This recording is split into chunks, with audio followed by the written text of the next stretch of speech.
most, I think, of this Guardian purchase. It looks fairly explosive here over towards B. Now, having that ult online, it would be a really large investment early on before you've managed to create a pick for yourself.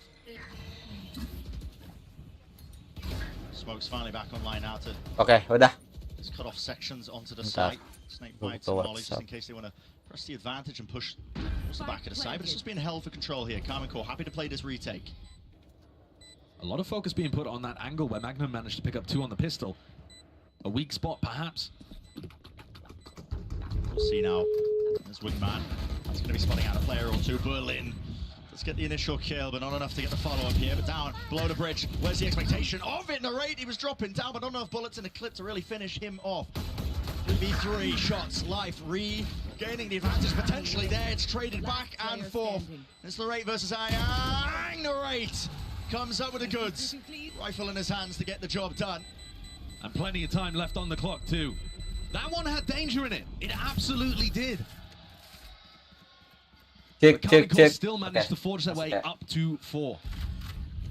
FPX deciding not to invest Aghann's ultimate into that round, where perhaps it could have made the difference. It did end up being fairly close. Frankly, if Autumn even gets that kill, the round is looking really I gotta say, while Karmine Corp are up 4-0 here, this is not the same level of clinical play that we saw from them in EMEA when they were making that run. There's a lot of conversation about, because we've seen so many unexpected teams make it to Masters Madrid, with so many rookie players as well ascending to this premier level of the game, are people going to adapt to the stage quickly? If you have some nerves, how do you play through it? It feels like it's a little touch and go at the moment for Karmine Corp, but enough to be able to get them over the line in these rounds. And similar nerves on the other side for FPX. You've got to remember, FPX are a team, this is their 3rd time getting to a global event. They've only ever been able to take 1 map at a global event before, and that was against the old Karmine Corp when they played first time at Lock-In. It was a 2-1 victory in favor, Melon's lineup. That wasn't the Madrid clean, clinical Karmine Corp that we've come to expect after their run and kickoff. It's well-honed squad, and to just touch on that rookie point as well, maybe not an experience rearing its head for some of the players. Karmine Corp looking like one of the youngest rosters I think that we've got coming into Madrid. They are, yeah. Maybe not their showcase. Of course, some of them do have that international experience. They do, and you see Magnum up there towards the top, managed to find that hole in the pistol round and has been very consistent so far on the defense side for his team. So we get to see another rifle round here, starting to get up towards some big ultimates too. Narrate and Magnum's ults in particular going to be excellent on the retake as Narrate takes first contact and wants to hunt for more. He's not scared, is he? No, Shin was holding up towards the belt, so he had angles covered. Martin's crosshair placement looked like it might have been off for just a moment as Aghann's head poking below, but I don't believe they caught any whiff of the jet stuck in that corner. I say stuck, hiding. He's got the Start to get out. Yeah, it's a lovely position to play in. PX quite like what they were seeing just from cutting the noise there. They show a bit of that presence just initially, now making their way over towards B. Contact reclear, is that what's going to be called here? Certainly looks like it. The same kind of B end with that double omen smoke setup that we've seen from FPX in a few rounds so far. Gua nge-share dulu ya, bentar. Util combined together, unfortunate for life there. He will fall just through the smoke as it was propped up, bloomed and blossomed, but FPX keen to still play this one. Maybe a bit more aggressively as well. Look at the position of some of these players. Berlin taking a peek out towards Kitchen, expected though. Now you see it, Thrash exchanged, dropping down onto either side. Detainment potentially there. Looks like it, yeah, Berlin. Nowhere to run, nowhere to hide, and now positioning, being swarmed and approached from every possible angle. I saw, realizing now that really has to give it up. Wasn't that mid position. He was the insurance policy, but now has to save that rifle. Gutting as Karmine Corp get up to 5. Absolutely putting away FPX. Kok nggak mau sih ini anjir? Ya udah. This is fokus aja lah yuk. Got a very good idea of how they want to deal with this FPX kebantai, brother. Nobody is getting caught on. Jangan lupa Cemilan. Tamashi is just getting a kill. Cemilan malam ini kita watch party sampai pagi, brother. Defending that over push into Snowman and making sure that they have the pieces together to be able to get back in onto site. FPX are finding it difficult here to force the fight. It's one of the big powers of their composition is the ability to combo flashes together. They're not really finding an opportunity to do that because Karmikor are playing so much further back. Ini gua taruh mana ya? Masih jauh. Bentar. Really far back. I mean, that's just the retake protocols. Display game Desk was mentioning it. It's super well drilled. Taruh sini kali ya. Yeah, the bread and butter really of what was getting them so many of the wins because they were looking so well honed. Pas. And there's always a little bit of danger when you allow your opponents to plant against you so often that you wouldn't be able to pull it off. Most teams, even the great ones, are only converting something like, a third of their retakes. Sembilannya basreng. At this event, are looking to try to change that. So this makes it feel like it's something similar kebukanya gede banget. No, in fact, they haven't used both the smokes. I mean, Berlin hasn't locked off the angle, so they're getting information the entire time. Magnum has just been egoing the angle. Harus pakai toples nih. And Martin, ready, waiting, not spotted in this position before. Be able to receive this now. Martin. Ayahku tahu. Crosshair pacement. You got to take a gamble if you play in that spot. It could come from two different directions, so. Gambling incorrectly there, Life is the one to capitalize. Magnum, though, still with ultimate. How does FPX deal with that? Down with a wingman, clears out a bit off the side. Now the plan, online, but here's the lockdown. Oh, Aghann denied from even going for that. He can't go for the plan. Time, they have to fight this one. FPX have to make a call to do so, but now, detainment, it's going to be happening anytime soon. This is a round basically done and dusted. Online there with a res. Magnum back into the fight, 3 versus 3, but with time like this, I mean, there's just no chance. You have to kill everybody. It's not there for FPX. GG. And a complete tactical outplay there. FPX no hope. Nih, yang di Twitter nih mengagung-agungkan. Apa? Very clear that lockdown is going to get used. Tim Esport China. Orang China mengagung-agungkan over anjir. Anaknya. Kita lihat nanti ya, China ya. EDG ya nanti malam ya. EDG besok ya? Lupa gua. Just fundamentally is fantastic as well. Been playing super far back on B, almost conditioning that they've got nobody playing towards B main. Kagak gue sih ya. Kamin kan bisa top 3 anjir. Nggak tahu kenapa, Cok. Doing such a fantastic job, and like you said, too delayed in terms of just thinking about the game plans. Can't call one step ahead. This is also the second timeout for FPX called already. So if we framing this in the context of FPX trying to get this revenge matchup against a Karmikor that's retooled so heavily, looking for a potential good beginning to Madrid, this is a disaster. They had their chances early on in some of these rounds. The later that this is going, the less and less chance it looks like they're getting as Karmikor polish things up a little and get comfortable, get into the groove. Down 0-6 without any timeouts remaining. If they don't end up winning this rifle round that we're about to watch, GenG. Okay, guys. I mean, they are quite literally running their heads into a brick blue wall right now. They cannot find a way through. Now, are they going to get conditioned? You can see elements of it from Karmikor again. Like I was saying before, they weren't playing anybody up close towards B. They've got Martin with an op now. He's playing in this spot. Karmikor, I think, are hoping now that FPX make the decision to start contacting into B. Dizzy broken. Martin can now play. Aduh, miss. Ente boy.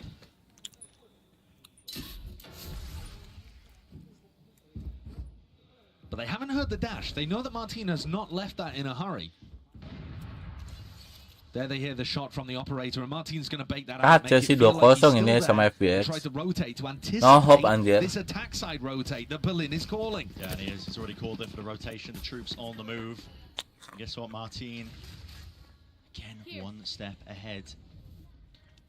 Like you said, still has the dash in his back pocket. Didn't end up using it to escape. A lot of flashes that he has to dodge here, though. Leah, Dizzy, both broken. Narrate with a pick. I mean, Narrate just back towards rafters there. Dizzy also returning as well, getting the acknowledgement that his play is there. Now there's 45 seconds left. Could pivot into a different direction if you want to, but FPX udah nge-stack 4 orang, terus mau not a paranoia. Sent flying here, but again, no connections. Martin towards the back. Trying to go wide here with a Dizzy. Narrate is on one, man. He's on one. Almost but 4 kills eventually shut down in the end, but 7-0. It's a scoreline we're looking like The round differential is immense right now, and you're truly seeing it. I mean, we said on paper it was going to look like one of our more one-sided matchups, but Karman Corp, in almost just every element of the game right now, they're ahead of it. And they're destroying them. Kukuga said on the desk, Ano udah lakukan ya?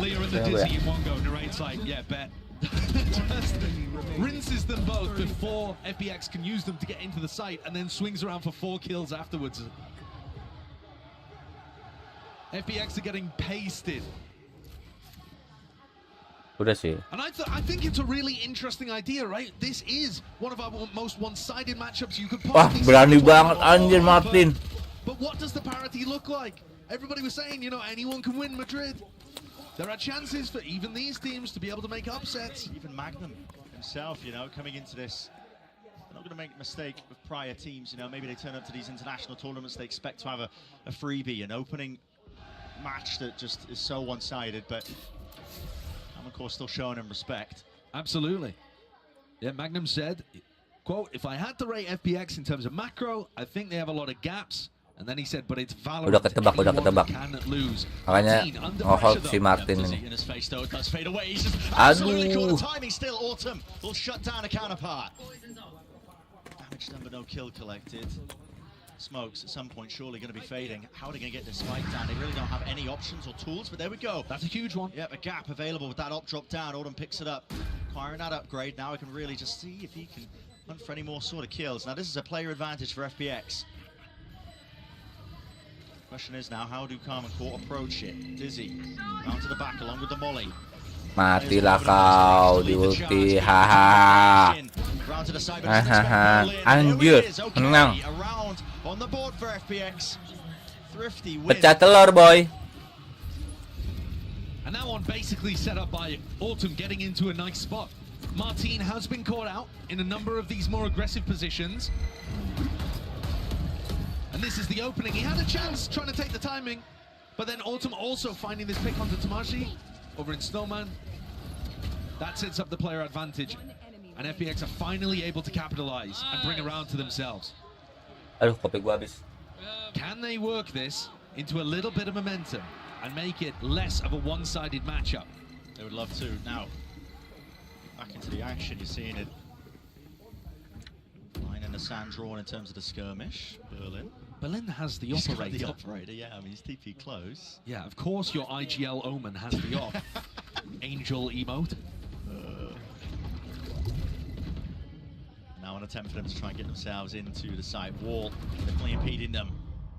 Dash to the top here. Dizzy in their faces. Everybody not able to see really anything at all, but FPX granted the site now. So plans online for them. Okay. The forward position here, playing inside the pit. This is really going to test Lancool once more, especially with Autumn ripping off heads. Milestone Saweria Towards the back of the site, just really impossible to clear this through. And here it is, momentum on the side of FPX. This is basically a done deal into the round. Look at it, second one on the board. Now maybe you can start to keep this going. Didn't even have to use all of the ultimates. Klase. Still have the boleh, dapat poin lagi FPX. Boleh, abang. Post-plant positions. Put pressure on KC before they can get into retake spots. Look, Narrate's just flooding out heaven there thinking, yeah, they're going to give us this space for free. That's what they've done every other time. And FPX have brought the battle to them. Amazingly enough, those 2 rounds have actually been enough to knock down the economy of Karman Corp. So we're not seeing a full buy here. I think the money would be flourishing, but instead, okay. At least Martin has a rifle. Here. Really quite aggressive into mid. Very aggressive. But Martin hasn't been able to do too much from these extremely aggressive positions. He's the danger in the round. The rest of KC mostly playing for a little bit of plant pressure and then the retake. Martin's been the dice that they roll to see whether he can find value. And this time, just missing the timing of FPX, who've all gone into B. Clear and Dizzy all comboed up. Smokes to get himself into the deeper angle. Autumn, he's here this time. Not using that second smoke to block off this one. Autumn, he's got the operator. Aiming to lock this one down. 2 potential positions. Shin, he's taking out Berlin. Now Berlin's been playing in that angle all the time, honestly. Most of the time. Yeah, and it's a spot where Autumn can't actually hold for Berlin to get into position. It's a bit of a freebie there, actually. Karman Corp giving it. That's decent damage there, actually. Yeah, diligence being shown with the util to clear through most of this. KC have a wall to work with. Aduh, There's a miss. flash on the other side. Aduh, Martin, what aduh, a peek. aduh. Ay. Straight there. And here it is with a spray. Gila, ay. Wall can't save you from that one. Great awareness from life. Adapting to what Calvin Core have been doing, making sure that he's in a position where he's still going to be able to get picks over the top of the wall. FPX holding on in these post-ban situations. I mean, Aghann is like lining up a shot with Martin, and Tomaji's right behind. FPX going from 0-7 to winning 3 rounds in a row, with the potential to make this quite a competitive half. Yeah, you wouldn't think it. You would not think it if you were only tuning in for the beginning, but they have the chance. Slow warp. Used to your shin feeling. Udah dapat momen ini FPX. Okay. Hah? Molly's being used. Snake bite here close, and there it is. Actually, that bouncing into that wrong angle. Martin can't evacuate. Dapat 1, 2, aduh. The answer is no. And that's probably going to incentivize Narrate to try to make a play here instead of just playing for the player down retake. We get to see now. Do they trust the system? Ini kebanyakan pedesnya lagi the anjir. hero play? Man down here, Snake by forwards, life.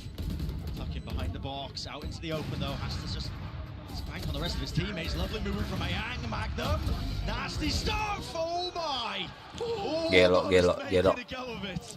So close. Magnum udah dapet anjir, udah dapet 3 baru. Goes for the rifle to win the 1v1 at the end and keep this momentum going for FPX. KC making a good job of it despite the fact that they were down players. But this opening player's shin swings to try to relieve pressure from Martin. Martin can't quite get enough kills to help. Ini cewek gue mau telepon apa gimana sih ini? Final round of the half here, and KC are going to be knocked down to 4 Bulldogs. There is a great chance that FPX get up to 5 and rewrite this terrible beginning they had to Icebox. That's just Mau di call insanity. WhatsApp lah. The pick got popped down over towards B. No immediate pressure. So Tomaji might think that the rest of FPX Biar nggak ngambek anjir. are looking to work down mid or over towards A. Martin once again alone on A. Tucking himself into these aggressive, unexpected positions.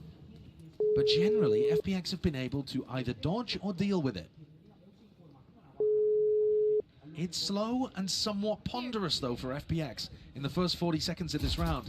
Now they're making a commitment to deal with some of Magnum's utility in mid and create threats and pressure around. A leg. Oh, it's betrayal. And there it is, sets up Autumn for an easy one. No possibility of that being rezzed. It's now being offloaded, dash towards of Autumn. Top Full of the life, box, lagi just live. spotting head of shin, unable to rip that one off, but Berlin's caught into the mid flank. And now the ult Aku online. mute ya. Magnum has that retake ultimate Kau that caused so much publisikan. pressure for FPX previously. Could be opting to use this as a really forward backside position. FPX are trying to fight this one. Then they realize at least now that the lockdown is down, but do they have any util to try and fight this one and clear it? Out and through, they don't need util, man. They got guns and weaponry still, locked down. Didn't get broken. 1v2. Plays out a dodge here from FPX. The positioning is going to be known and noted. Narrate. How do you hit that into the 1v1? Wingman. Exactly the partner. Jadi tembak lah wingman anjir. Taps out of position, trying to force life out into the open, but it's a guessing game for Narrate entirely. Doesn't know where he is. Life playing immaculately. Wah. Udah ini dapat momen, Cok. Comeback. What a ridiculous comeback. We were already to talk about how it was playing dapat out as momen expected 5. on paper, and then FPX Anjay. 5 in a row. And a lot to do with the rifling coming online. I feel like Aghann has just woken up. Go on, look at me, bro. Let's go. They're fired up. They're feeling it. Life on his feet. Certainly are. Let's send it down to the analyst desk to bring it down for the half. Thank you very much, guys. What a great half that was. A nice comeback from FPX, but Kakuka, it all started with a great chain of rounds coming from KC. Yeah, exactly. And it was a perfect example of what we were discussing, right? Those retakes coming in, the protocols being completely sharp up, coming in from KC. I think that round 5 is a perfect example of it. Gokel. The ultimates from get-go, and they know exactly where to put the pressure and how to address everything that is going on in the map by the positions that they expect the other players to be. Okay. The follow-up from each of the players, it's Sebelum clean, mereka. but But then Dong after minum those 7 dulu, rounds, coy. something changes in FPX. Maybe. And for FPX, I think the adaptation was really good. In these post plants, once they got that spike down, once they got that space, they were using that second dizzy refresh to fight forward and get space in these late rounds and really punish KC while they were still setting up, getting their util in hand. That's the X factor of this team. They will sometimes pull out these hyper-aggressive rounds where they stop you from setting up the way you want to play. It was really good on that comeback. I think it was a little bit of both, right? We have a Casey that maybe is getting too comfortable because everything is working, and an FPX that, you know, starts making a little bit of mistakes. We see, you know, the flashes being a little bit separated one from another, but then when they realize that they just have to disrupt that and just keep pushing a little bit more, that changes. Now, coming into their defense, as I said, it's very complicated to defend this map without a sentinel. The aggression has to be there. FPX is very known for that, and they have to keep it up if they want to keep that score up. It absolutely does, but if KC wants to close this map out, they have the fans to do so in this arena right now. There's not a huge amount of fans out on day one, but every single KC fan feels like 10 of them. Yeah, shout out to the Gentlemates fan as well in the Gentlemates jersey, but this blue wall, it is looking so strong, but I'm going to send this back to the casters and see if KC can close this one out. We'll see if they can close it out, but listen, FPX, kind of momentum behind them as well. All it takes is a pistol round. You've got an even match, at least an even map. And this is a team, and I mean, a reminder, I think this is an FPX squad that's got a bit of a chip on their shoulders from the previous international appearances. They want to turn up to this event, and they want to really prove as well that teams should be paying attention to them. They want to teach teams how it's done. They literally said that themselves. For Carmen Core, left reeling a little bit, I think, as well off that string of rounds, but we'll see. It's a new half now, getting started with a pistol. And it looks like there might be a clash of B main to begin this one very quickly. It's an unusual spot to fight over. Not too many teams try to fight this area aggressively. But FPX have got a pistol round strat that involves them pushing down mid off the back of this pressure. The Viper Wars. They've actually So abandoned much it chaos. very early though, Brent. I mean, a dizzy. Surely you collect the kills. Berlin gets 3. That's wild. Get the hell out of here. Dealing with the util single-handedly. I mean, a man was basically alone. And now, how do you clear this one out? Lee Sword to the side, lovely peek, off with the dizzy. That is a slam dunk finish. I don't want to hear any more about the blue wall. Tell me about the Berlin wall. That's ridiculous. I mean, how has he managed to pick up 3 there? That Wait. protocol of jumping Baru through the berapa nih? one Oh, way, I masih. think it is a Baru really mulai. nice idea. First player jumps through, Biarin, drags the Cok, crosshair is dapet, the Cok. game plan. Perhaps doesn't quite drag it Anjay. far enough in that situation because they're swinging Bentar almost dulu, toples exactly dulu. into Berlin's crosshair. It just worked so well. Bottom of the scoreboard and comes out like that on the pistol. That's what you were saying, Brent. It only takes that 1 round. They are being swamped in this position. Lexwell doesn't know which way to look. Teammate Anderson in back. Okay, traded. 3 versus 3, equalized here. Dash forward to the peak, Aghann. They want to get aggressive and defend these weapons, I think. But Kamikor aren't even going for Kok them. makin toples Quite gede more banget. up to the high Gak ground, apa-apa really lah. just pops Ah. up Thomasy for an easy peek. Hahaha. Easy kill for Aghann. Tagunya Bottom dikit doang. there. Can't quite land the shots there with a Marshall, but finally a bit of damage done. Beli to the ceban body. doang gua. Left, 1 player left Gak mau standing. It's banyak-banyak. Martin. This is the plant down, but this is a really difficult Kelas. fight and win. And there it is, spam damage. Udah dapat momen anjir FPX. Very surprised that Kamikor played that round so quickly after they got themselves into a 3v3. If they'd slowed things down, I believe there were 2 Bulldogs lying around for them to be able to try and pick up and use. But they got roped into the pace of that. Kelas. All of the danger just kind of trickled away. See, Gua siap dulu, deals with siap. boost play. It's quite a nice idea from Kamikor, but something we've seen a lot from these Sage teams. And you wouldn't have believed it if you only watched the first 7 rounds. But 7 in a row, straight back for FPX, means the game is tied here on Icebox. Live streaming. He's set up now onto the bonus round. Set live 2 streaming. players survived in a prior round here for FPX. There's not too No. much danger, but guess what? The Avengers are bloody here. I mean, listen, the amount of players they've got trying to play that 4 position. Belt not really accounted for. It's a high-low setup. They are really mopping up the rest of these players. An attempt by Life, repositions, but just out to the open. It's all being watched for. Cheeky idea. I do respect it. I love the idea. But FPX take a gamble, shove 4 players in, and KC, that discipline that we were seeing from them all throughout EMEA, I think that's the first round where you really see it exemplified here in Icebox. All down to 1 looks almost impossible.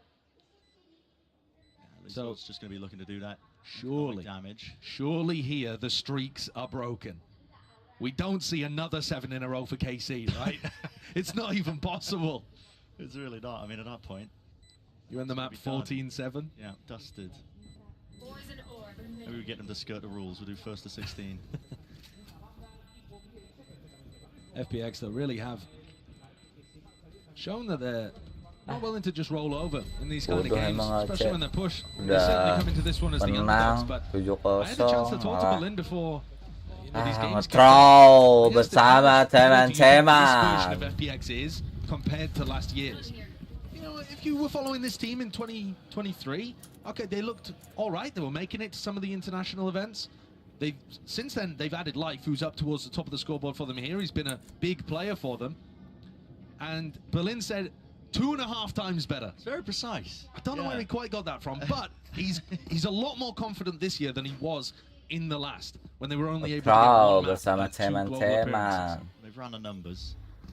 2.5 times, maybe enough to try and take it against them. That's a cheeky play. Cool idea. All to boost themselves up. Betul, Berlin brother. deals with the trespasser in through. Nice. Try buat Magnum. Enggak dong, bukan Magnum. Looks like a read to me that they were expecting Berlin to be playing B. You know, both of those controller players for FPX fighting. Gak kena flash. I saw there who swung off the back of a paranoia that was extremely. Oke, gue flash ya. Oke, tadi gue sing. Taunya nggak kena Willing to take flash. the risks, aren't they? I mean, Aghann has just walked up all the way behind. Udah All of expect this nih. in a player Udah expect nih. advantage situation. Ada flank nih, ada yang Need flank to nih. force fights like Oke, this. gue jaga ya. It's a round Oke, win or dari sini. losing Oke, player gue probably hold. that Aduh, Aghann timing. Army Corps are well and truly trapped here. Though I don't believe they know it yet. No indicator. Here. Contacting together. Opened at the gunplay, can carry them through a round like this one. Looking behind, never know. Not to the side, not expecting a player out towards Yellas Berlin. Still not cleaned up. Spike though. Planted. Aduh. Flash over the top, Martin. How's he doing there? Aduh. That's outrageous. Bodoh. FPX had them cornered, caged up, no exits. Utility being used from the back as well. And Martin ducks, bobs, weaves, and picks up 3. Kelamaan, Cok. Si FPX-nya jokes. I mean, the first pick, lovely. Terus matinya juga. Stand up now. Stand up, Don. Wih, santai, bu, santai, bu. A bit of fire with these Army Corps players in their first time on the Big Masters stage. Getting heated. Stack though from the FPX players here. Ball is made to refight. What a shot. Still aggression showcased here by Martin. His teammates are going to be there with him. Got his back live. What? You see, KC have no idea that that was going to happen. Even a possibility. Yeah. Just no idea at all. They didn't even think of that as a timing that FPX could have chosen for some aggression. You can see how the unexpected nature of how FPX plays can catch teams off guard. But thus far, Martin in the last round and this has managed to bail his team out. Udah expect pisau terus. Watching for the mid aggression. Oke, gua nggak boleh pisau terus nyanyi. They should have some idea was over towards A earlier on. That Dizzy was used. His shooting's been fairly good. The most likely outcome here is that he just goes down and gets the thrash online for the next. This game has been so streaky. There's only 30 seconds left. 30 seconds left. I don't see how he's able to convert. And KC are going to be able to respond with 3 in a row after FPX got 7 to tie it up. Now, would you refer to this one as a back and forth game, Bren? Because technically, it's gone back, and then it went forth, and now it's going back again. Yeah, yeah. By the technical definition. Yeah, but it really has not been competitive in the round-to-round basis. No. Very streaky. Very, very streaky. Autumn's going to get an op online and try to peek under tube by the look of things. Would anticipate him just getting smoked off by Tamashi very early on. We'll see. Yeah, He there's gets an the early pick. pick. Wow, okay. Tomsy, Thrash. Used to see if they can clear cleave their way in through B main. Valorant. He's open to the window here. Lurk timing could be brutal. Spots the head. Magnum is racing ahead, man. Doesn't want anything to do with this. Look at him. Ducking straight into the floor. Maybe anticipating a repeat, but no, he's backing it away. In the meantime... Yeah, speaking about repeats, Berlin in a player advantage situation again. FPX deciding to try to make the play to win the round. Unnecessary, for sure. And Berlin does get punished for it. Resin Life for Shin is going to play for this one. Portion of the wall broken, but that's all good. Yeah, thankfully, Alton wasn't watching that again. There's only 45 seconds left. Walking their way over towards A.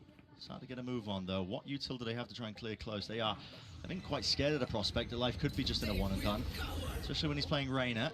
Does he see the head just onto belt there? Looks unlikely. Orb in his face. 30 seconds left. Players approaching rapidly on the position. It's a double face as the orb goes down. Only 20 seconds left here. No real utility as far as I can see for FPX to deny this one. Magnum is really far behind and has missed the timing. Yeah, he has, but he's going to be making a call at least for his team here. Over to Bison time. Really wide face by Narrate. Claiming it. He's feeling it, man. It's falling around for him. And this time, KODE not messing around. MVP kali ini Narate anjir. This is another situation where KC lost players early on. Sama Martin. Narate sih yang kill banyak It is ya. entirely possible for the Viper to throw that mid lineup without exposing any part of their body. But Autumn caught Tomaji at the beginning of the round. And Berlin ended up making a mistake when they were up, and it just opened the door for Narrate to take over. Narrate for KODE, one of the North American imports over to EMEA, has been lighting the world up.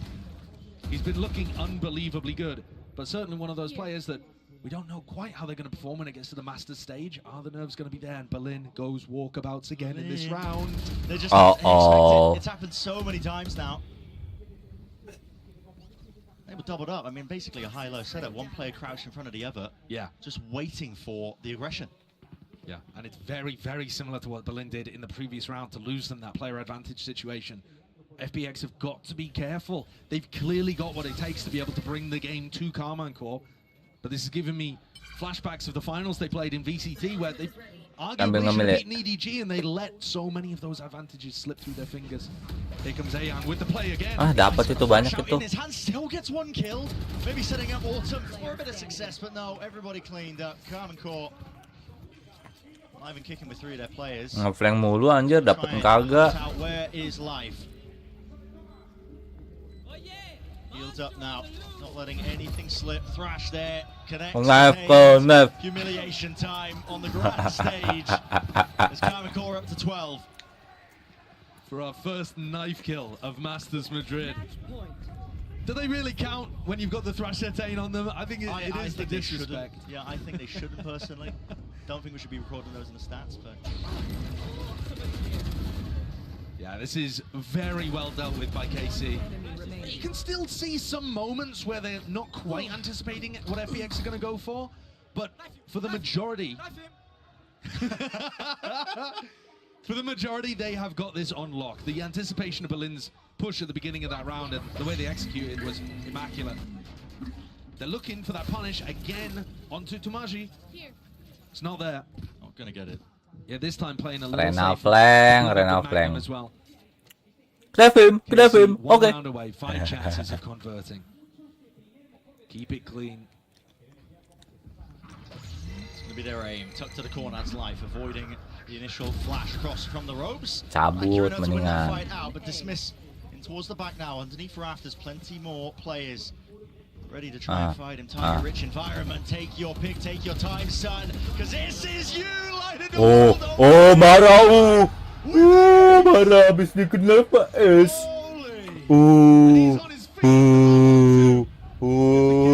Habis dikenal langsung S. Marah bung, marah bung. Liatin mukanya serius banget.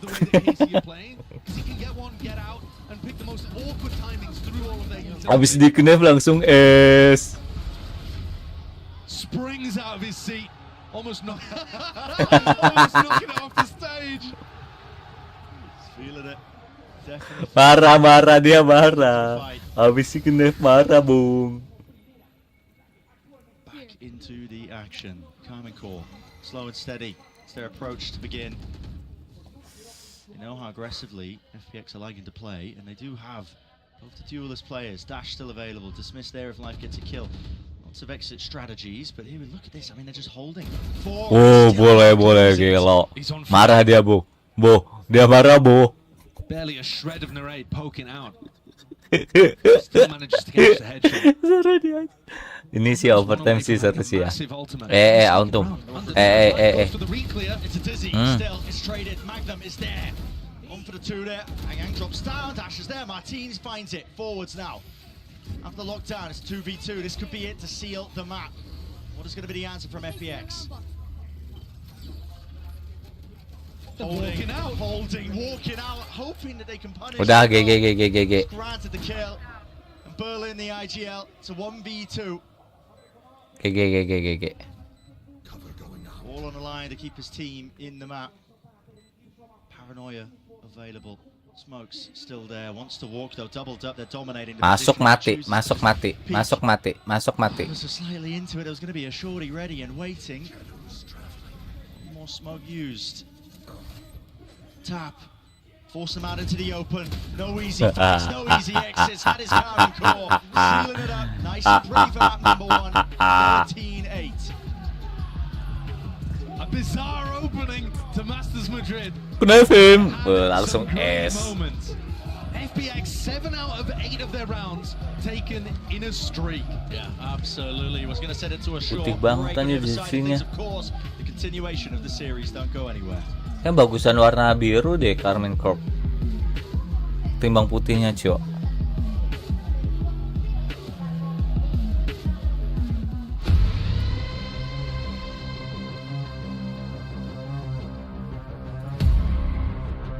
Knef him.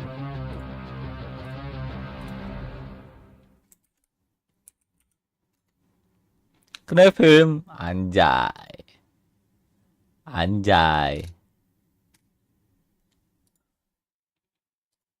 Knef him. Nah kan narate. Narate itu bukannya olahraga ini ya? Bela diri ya? Narate.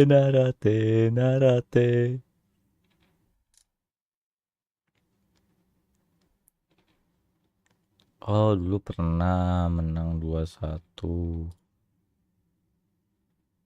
di login. Oh, ini masih Scream, Nivera, Sin. Kayak roster. Oh, Sin masih ada. Jadi maklum. Oh, tinggal sisa Sin doang nih. Iya, yang lainnya di kick. Sin bagus sih. Sintayong.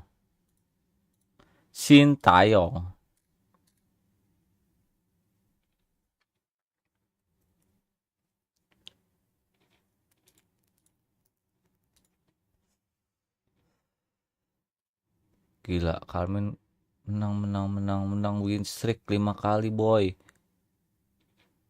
Kalah cuman TH doang lawan TH. Tim Heretic juga yang juara 2 sih.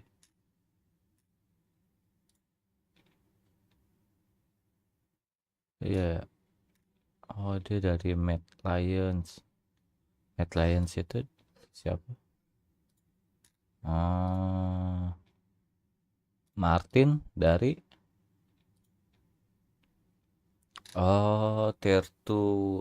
tier 2. Ambilnya dari tier 2, anjir.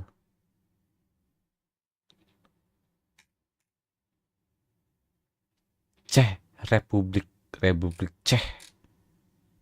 Apa sih sebutannya kayak Czech Republik. Maklum udah Pengalaman. Tomasi dari Portugal. Tier 2. Oh, dia ngambilnya tier 2. Oke. Boleh sih. Boleh sih. Duelist banget anjir. Rating 1,1. KD di atas 1 semua. ADR-nya lumayan ngehit terus. Terus kill dead anjir, Yoru dead. Oke. Assist first dead, first kill.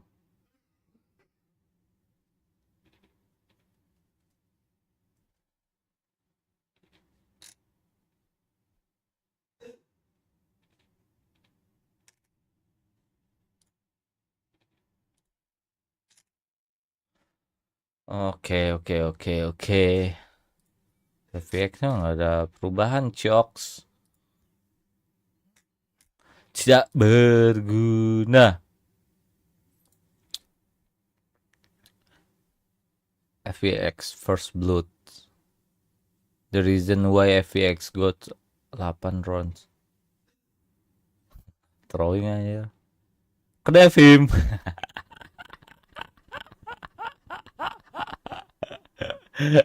Kedevim. Kedevim. Channel I am div all region.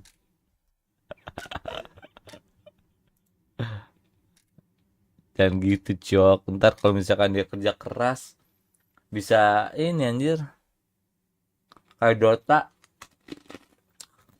nguasai semua region.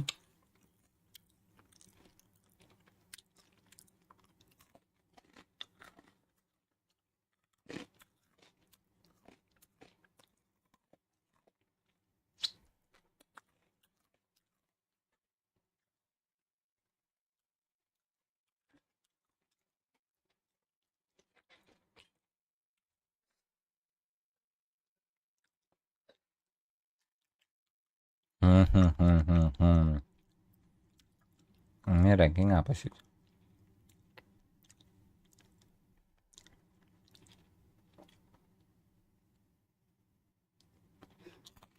Emang masih ngaruh.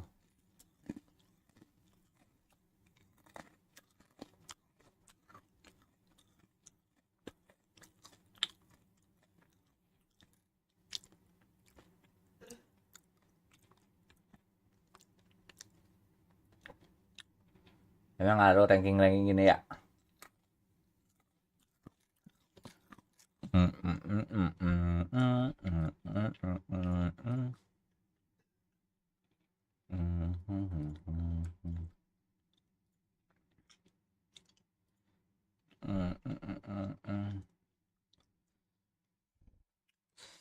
Kita lagu dulu lah.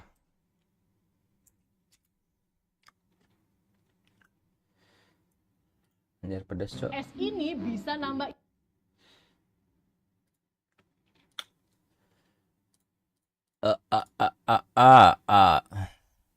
Lama lagi anjir.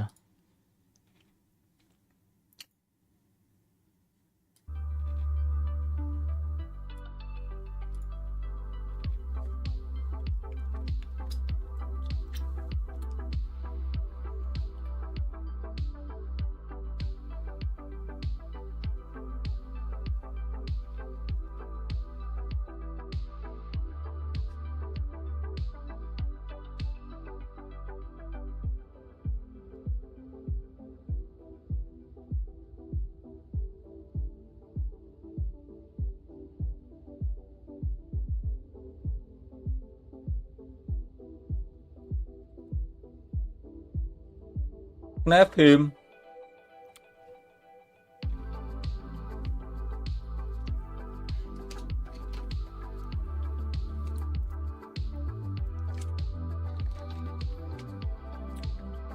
Snap him, bro.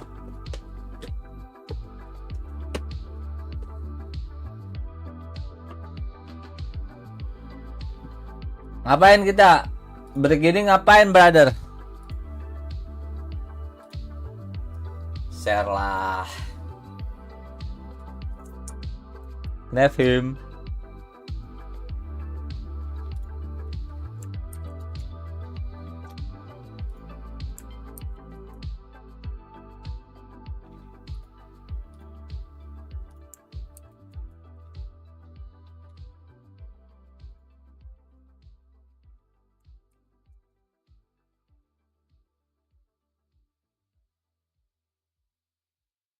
Nevim.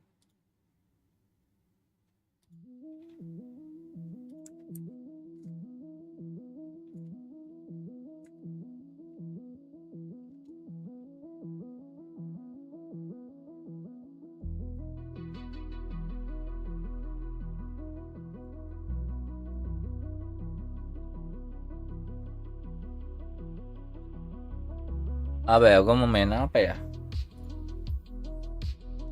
Sambil nunggu. Free, kita main free. Ajay, gelo. Selamat datang. Anjay. Penalty challenge. Oke.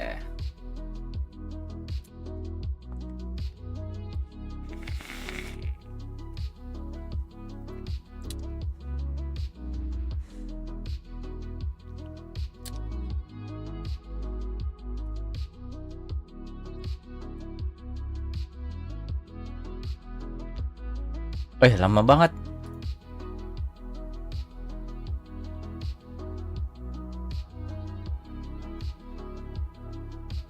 Alah, lama kali, bah. Strip anjir.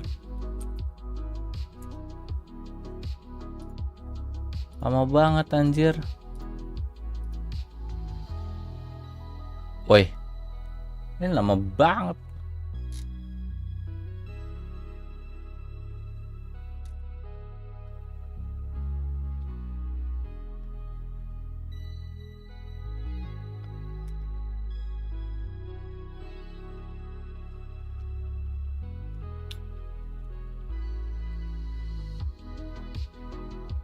Oh, main chess saja ya. Chess. Oke, chess. Play online.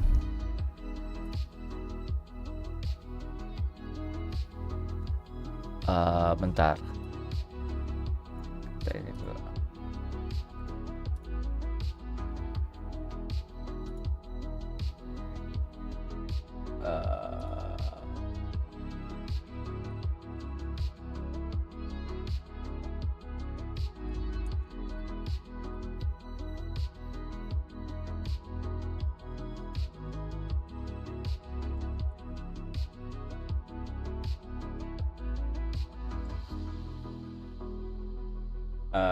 Aduh, nama gue dipakai lagi. Gun.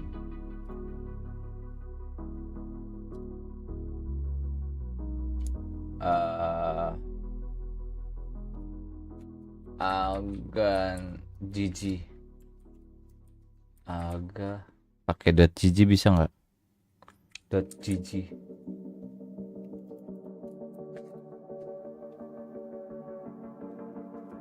Aghann GG.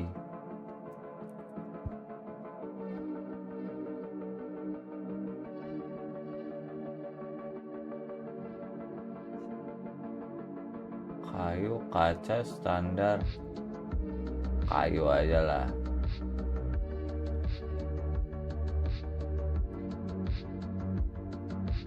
Nanti. Oke.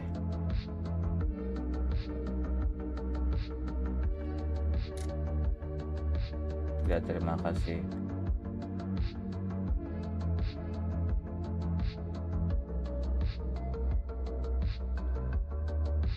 Ya, terima kasih.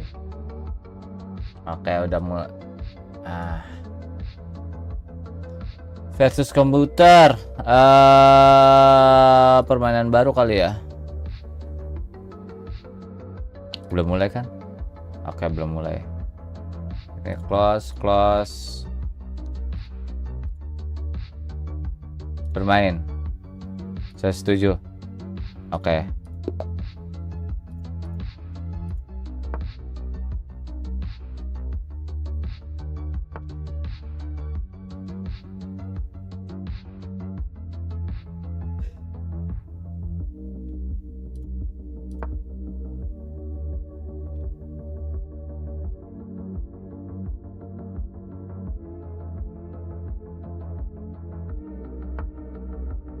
Kok dia ngikutin si kampret?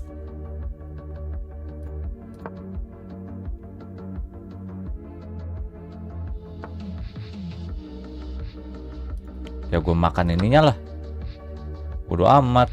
Habis itu kabur. Kabur.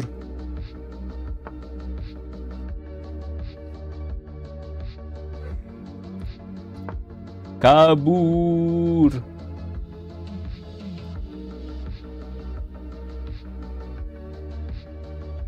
Belum mulai kan? Oh, belum mulai, Bo. Sabar, Bo. Lama nih.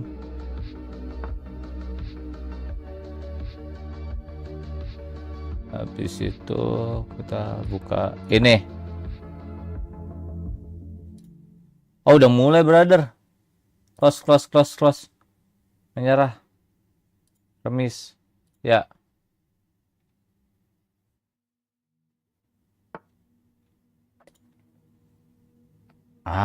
Gimana? Gue harus kelarin ini dulu lah. GOPAY.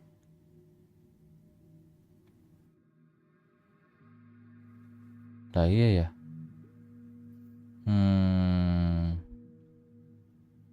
Kalau begitu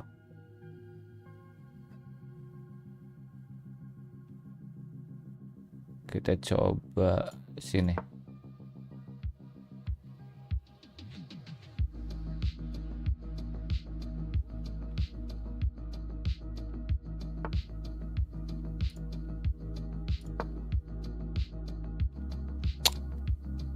Gue menyerah aja lah, gue mau nonton anjir. Ntar lah, lu sono lo. Bodo amat. Menyerah. Udah gue mau nonton dulu. Information about where the others are positioned and life. The sheriff just watching this smoke. Put it down. Yeah, double setup there, high, low, and Lancool quite ready there for the aggression, at least a second wave of things. Yeah, I mean, it kind of looked like they were ready for the aggression, if anything. I mean, Narrate is tucked into the corner, has his pick, should have been able to pick off Autumn. Oh, that glance behind. And yeah, it's just the fact that Narrate isn't able to hit the go shots to be able to pick up a couple of them there in that split second. But certainly, I mean, to your point, FPX pushing so deep. They were taking a fight against Shin in Spawn, basically. Aman nih. And if that's the adaptation, Sambil nyemil, boy. Want to map to keep trying to fight Comicore at all times, never allow them to set up for the retakes. I think that's a very good strategic idea. Sambil nyemil, boy. Works well. Really does. And you said as well earlier, Brent, that Comicore have got a lot of experience on Lotus. They feel very comfortable there. The desk was talking about that too. But they've also played mostly against more meta compositions and relying on having a great understanding of how those work, the timings those take, the utility that they throw. They had very good specific anti-strats in EMEA too. This FPX team does not play conventional valorant. No. And the composition shows that, but also the way that they run it shows that too. And it's going to be a little harder for KC to get a read on. KC showed her hand, really, but the stack is over towards A, forcing the pivot now in towards B. Having to stop this. I saw position almost asleep at the wheel there. Needs to call for reinforcements and backup here. Finding their marks, very wide face, but the second shot of the Outlaw is enough to shut that one down. So should be very clean and clinical round here for FPX. Second one now for them. And it's also close to getting Aghan's ult online, so I would assume he's going to try the chase. Berlin snipes it, steals it. Point. Don't worry, we don't need the Gecko ult anyway, I suppose, as we head into the bonus round. It would have been nice to have it online. Still possible, of course. Aghann might get it for post plant here. with something like an ult or pick up and a plant. Casey, the war machine starts to rumble. Ini apa sih NNN gini? This team as well, Lancool. Warbang lineups. I mean, you're seeing FPX as well take a turn with it as well initially in the prior round, but now we're getting started. Just trying to punish that peak. You can hear the shoulder just sticking out with life. He goes for another one. Very bold, very confident.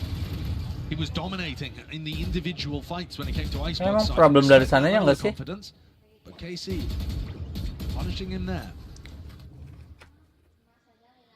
And despite the fact that there were 3 players from FPX defaulting over towards Mound at the beginning of the round, they don't actually have any control there. Double smokes, and Aghan's Dizzy has had to be used twice already in the round just for Mound control. So they're still 10 seconds away from using that in any kind of push into C. Smokes as well. I mean, they jut out just far enough to really put the fear into FPX, wondering if there could be a player lurking and creeping. The door is going to be hit there with a switch. Now a call is made. Kena juga bro. Everything offloaded all together. Shin is really in dire straits. He needs some help from the rest of his team. Dodging and juking side to side. How does he get the 1 kill eventually? Falling. Backing away here, Narrate realizing he has to respect this one, doesn't want to toss away his life, wants to play for the full retake with the rest of his team now. Plans eventually denied there. That's a perfect placement of the nade, yeah. And a kill. I mean, if anyone was going to go down, and I thought it would be Autumn on 30 health, but Lysol just tanks it. Maybe not hearing that in the moment. Narrate, despite the fact that he's spamming down, trying to get a second bite of the apple, taking out all of it, leaves it to Berlin. He's just got so much to work it against him. Berlin, hello. Here's your time to shine. Shuts that one down right quick. So bonus round conversion not there, but he made it a hell of an expensive round. Nice bonus dong. FBX nice bonus dong. Absolutely. I mean, when Lysol goes down to the nade, it looks like KC are going to have their pick of that one. It's going to be an easy battle, but Berlin once again in a pretty similar manner to what he did in round 13 on Icebox. 30 seconds left. He's been able to get way more value from a position than you would expect from him. Makes it very damaging for KC's economy. So now, Kalmincore coming into the next round have a Bulldog and a Judge to work with. Kayak agak ngelag gitu ya. Martin is playing Judge Raze here at the front of B to start this round. FPX haven't been wandering close to B, but I wonder if they're going to try to set up some kind of trap here on Mound. A chance of it. Open the door, blast pack out, do something crazy with the Judge perhaps. Yeah, I mean Shin's position is playing really quite far forward there. The problem is, the more space that you give them over towards A here, Brent, the more that you're going to allow Aghann to get set up with the Thrash, push Magnum into uncomfortable positions, and get plants down on A. So this is, despite the fact there's a Killjoy and an Odin playing on the A site, this does look a little weak. There it is now, Thrash clearing out towards tree. Magnum smart enough to give up the space. Be free gained now. Plant down for Berlin. Unconventional plant spot. Post plant doesn't allow you to play from stairs to really try and spam that one down. It's actually tucked to the corner. Heavy reliance on tree. See if that bites them here. Here's the Sumpah initiation. enak banget. With the Judge eventually Enak banget ini anjir kayak gini. Can't get anything done, but Kalmincore still there with the rifles. Off to the side, Autumn inside the smoke. Refresh. Narrate. What the fuck? Disuruh refresh. Two, maybe even second guessing himself, wondering if he gets another one, could be played, but no, now making the smarter decision here, so saving a rifle, running away with it, so FPX up to a third round. Yeah, getting themselves into a really nice position. The thing that catches Kalmincore off guard there, where they go for the retake, are the unconventional swing timings from FPX. As soon as they hear the Paranoia double blast pack come out, FPX don't respect it, they swing into it. And that catches KC as they go to try to push off the back of the utility, taking gunfights at unfavorable timings. And you'll see here Berlin just manages to catch this one. And you also have Autumn coming out through the smoke. Perfect timing to try to catch. Apa sih kayak gini? Aduh. The damage that they did on delay gitu anjir. Leading to a really nice beginning to this map from FPX. That's fantastic. Keep this one going as well. Listen, generate the ultimates, keep using them to just snowball your way forwards. I think the more rounds as well that FPX get and start accruing is that question you brought up earlier, you know. Karmine Corp, they've been playing against the metacomps. How do you deal with something that's a little bit less standard, especially against a team that plays a little bit less standard too? You know, FPX, we've been seeing them play. I mean, they don't shy away from a lot of individualistic plays. No, not at all. Shin tucked to the corner. Will he be taken out? Yeah, and dealt with. Winning the showstopper there against the weaker eye. Yeah, so expensive, but starting to build up to, you know, a Viper's Pit for the next as well. So the ult cycle is still not in a terrible situation, even though they felt it necessary to invest that. They're in a great spot to be able to close this one out too. The weaponry is not great on anyone other than Nare. Sumpah ngelag gini nggak enak anjir. 3 in a round, might be looking for another di lower katanya. So with the classic of all things too. Steadily building his way back up to his own ult that he just expended. 4-1 here. FPX might be starting to run away with it. Important round coming up now. Sama aja. Karmine Corp be able to get some of those rifles on, like ultimates of their own, really. Yeah, I mean, okay, Martini's one away. Maybe if he gets a kill, get the showstopper too, but it's imperative, really, that they put a stop to FPX here. Especially if Lysor starts getting into position to pit on the site. Because we saw that on Icebox, that the pits and the more aggressive post-line positions really messed with KC and the way that they wanted to approach things. Early fight. Here, my life. Doesn't expect that Shin has already crossed one way. Might just see the feet. Not quite catching it. Yeah, not quite. Oh, has he got a glimmer of it there, perhaps? I don't. From Autumn, close to B main. Away. Autumn is not quite clear. Nggak tahu Dari sana ya kali. It gave the indicator for Autumn. Great movement to be able to escape. Nah, ini udah bener nih kan. Really heads up well, knowing that the boombot was agak clear. sedikit Was ngelek expecting it. He's like, okay, potential there behind the box tucked. Udah First kill for them. So 50 seconds now. Making the moves over towards the A site. Magnum is here, ready and waiting with the setup. That's the Nanostorm still. Paranoia goes wide. He's holding an off angle. This is really quite aggressive. And Autumn just offsets the movement ever so slightly enough. Flank around Shin. They weren't expecting that one with the TP, but he's only one man. What can he do? Paranoia glides TP in face. No way. No way. No No, way. no, no way, bro. And life, he's nowhere near.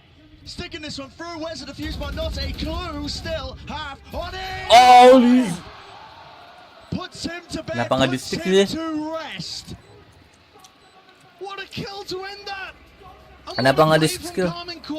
An attempt to try to set that up. Kenapa nggak di stick And anjing? timeout called. That was an enormous investment. I mean, the play that they went for there, Nightfall into the Omen ult. They had no idea that Shin was all the way back there. They had no audio cues. Paranoia, so they have no audio cue on this either. Shin was set up for success. And Life shut it down.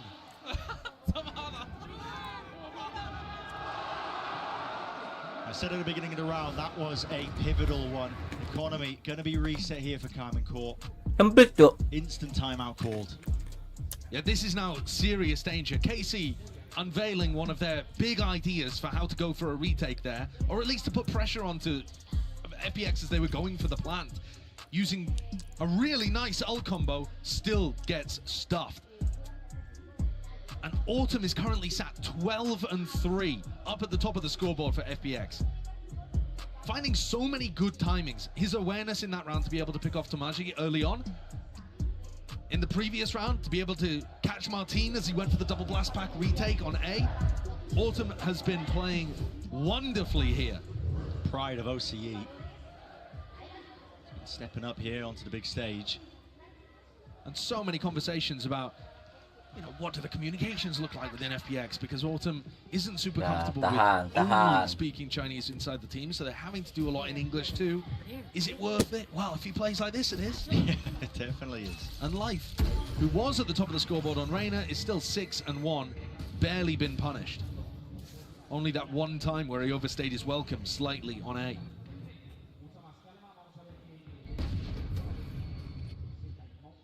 control given up. FPX happy to do so. Autumn also one away from his ult. Yeah, and look at how that round is about to spiral the ult economy out of control for FPX. This ult cycle is getting monstrous. Magnum tucked here as the stinger. Too much util, still finds the kill. Just taking the timing as well, knowing they were going to explode into the side, and he backs away, so toss away his life for no reason. Plant. This is going to be difficult though for KODE because they're going to come back into this against potentially big ultimates if Autumn or Lysor are able to get a pick. There are huge ults on the other side. It might have been a good idea to try to stack one of them, the plant. Yeah, potentially, because Martin's now going to be coming back in. Nade, rebounding, snake by ults, offloaded. Thomasy, what a shot, what a shot indeed! The players are toppling here, the rifles Nice banget, Cok. Narate. On display, showing exactly what makes them that #1 seed from EMEA. And just a bit too passive from FPX. Resting on their laurels. Nice. And that's our second MasterCard Thrifty. Time of out the yang series, berguna. I believe. But from what we'd seen earlier on, when KODE were fighting aggressive postplants deep into spawn to this, like almost the most passive way that you could play this situation, not loading the plant into Lysor or Autumn where you would have a big ultimate to be able to work with. Bit of a misplay, but like I said, the ult cycle is demonic right Nah, now. ini nih udah semut nih. They have literally everything, yeah. It's a rubble fight, not being contested early by FPX, so had nothing to do with it. KC not even really using too much util of their own. Stalemate just to start things off. Knife with the tour de force. Open Deacon contact in as a slight gap into the smoke. He was praying that Magnum potentially cross into the sideline. And Magnum is just holding angles where he would be able to catch people, you know, blast packing in with an ultimate. He's looking to try to catch Autumn in a very non-committed place, Magnum, but one where he can just catch headshot sightlines.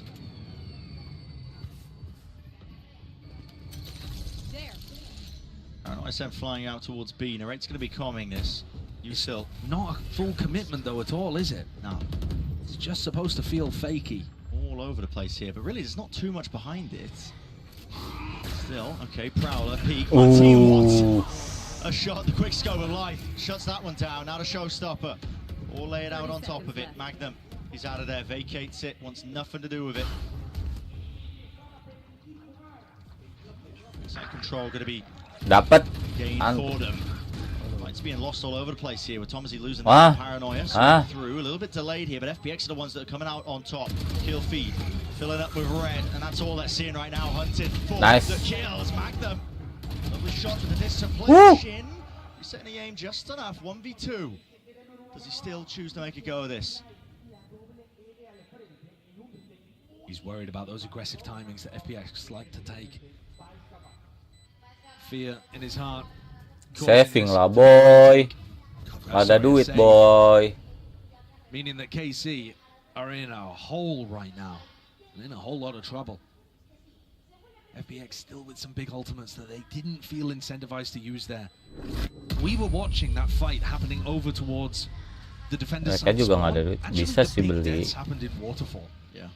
Those are kills that I think either happened over the top of or through a smoke, and obviously that first pick is massive. But yeah, just as that smoke was about to bloom, it's a one-way actually from Berlin. That's so nice. Interesting ideas. Lovely idea. And not something that KC was set up to deal with.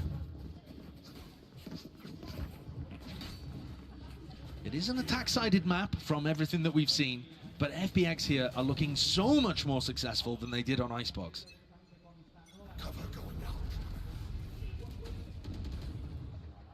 Ways exchanged, Berlin. Looks like he could be playing into a deeper angle, potentially even inside the one-way, but... FPX previously, when they had Aghann's ult online, did end A. They expected it to only be one player there. It was Magnum with an Odin, and now Aghann looking to make his way towards A again. But Berlin with the spike on B. So there's a serious potential that this becomes an A fake with the Gecko ult into a B pivot. That's going to be challenging for KC to deal with. I think it depends on the success of these A players. Berlin does have the ult tucked away to reposition to A if they are going to find a kill, but no. B nih mah. Broken wide. Paranoia was sent flying a bit prior here, and they've put players into 4 positions with Lysor. Be attempting the backstab. Weird though, because that means no pit available on site. Lockdown. Close forwards here with a thrash. They want to seek to try and fight this one. Really far back positions. Can they deal with it? Yo, mainnya lama banget anjir. Nails it with the detainment. There's 2 players there. They can't actually enter the fight, but really, they've done the damage here with the bodies. Nothing to break this lockdown whatsoever. Life was being pressured onto that position. Once more, detainments across the board. Narrate sticking forwards here. Sees half on the board. Magnum really just seeking to delay. He's got his teammates back. Aghann forcing out the wingman. Horn drops down, rebounds, half on it, really needs to swing wide. Magnum needs to shut it down, not even necessary. It's Carmen Core. Daripada nunggu Horn, mendingan langsung fight. Really important round for KC to be able to get on the board. But I like the ideas actually from both teams. Sure, Dia nggak sih secara logikanya seperti itu dong. Save that thrash for a post-plant situation to try to challenge the lockdown. Unfortunately, the fights just simply didn't go their way. Magnum being able to pick up both of them in that situation is just enormous. If he hadn't picked up both, there's a great chance that FPX are able to push forwards, get the kills, break the lockdown, and it's a round done and dusted. A lot of aggression out towards A Rubble now. Well, okay. Deep Horn just tagging up there onto Lysor, couldn't stand his ground there, and even life traded, taking out Paranoia to set that one up, jumping Aduh. shots, going wide. It's the weaker weapon, so it should just be an easy job finishing them up. Scene-nya juga nggak ngeliat. Strenuous, there's a rifle gain here for Berlin. Ya mau TP tapi lu. He was hoping to just TP himself out of there. So, Speknya nggak di lu boy. Speknya di situ boy. Oh iya, gue lupa, sorry. FPX rifles back on board, and this is where the ult cycle has declined a little bit here for the attack side team, but they haven't really been able to find use out of this pit. It's been the one big ultimate actually that they haven't used at any point. They're going to take a timeout here, discuss what the round game plan should be. I feel like the game plans have been good from FPX. Yeah. Generally speaking, apart from that one round, was it round 7 I believe, where they just played a little too passively. For the rest of it, they've been up, aggressive in Carmen Core's faces, forcing the duels, utilizing nice pieces of utility like the one-way on C, the thrash to push the lockdown over towards B as well. Really proactive calls being made by an FPX team that, honestly, I thought were going to be riddled with these communication issues, you know, having to really translate twice, you know, Berlin having to talk and describe these game plans throughout. It led to the macro game of FPX looking a bit weak. I mean, Magnum pointed it out, we've said it many times now over the course of the series, but that hasn't really been the case. I mean, they have been rapid in terms of the way they've been pressing the issue, forcing KC to react to them, and it's been by hair's breadth really in terms of KC being able to win some of these rounds out. Abis ini GenG versus apa? 6-6 here. Timeout is being taken by FPX because they're feeling that struggle now to hold on. GenG versus Lot. GenG menang Lot. GenG menang dari Lot. Aduh. Boy. Udah GG boy. Because they're playing quite far back. GenG udah GG sih. Lu boleh menang sama HyperX, boleh menang. Tapi di sini belum tentu. Mungkin hari itu harinya GenG anjir.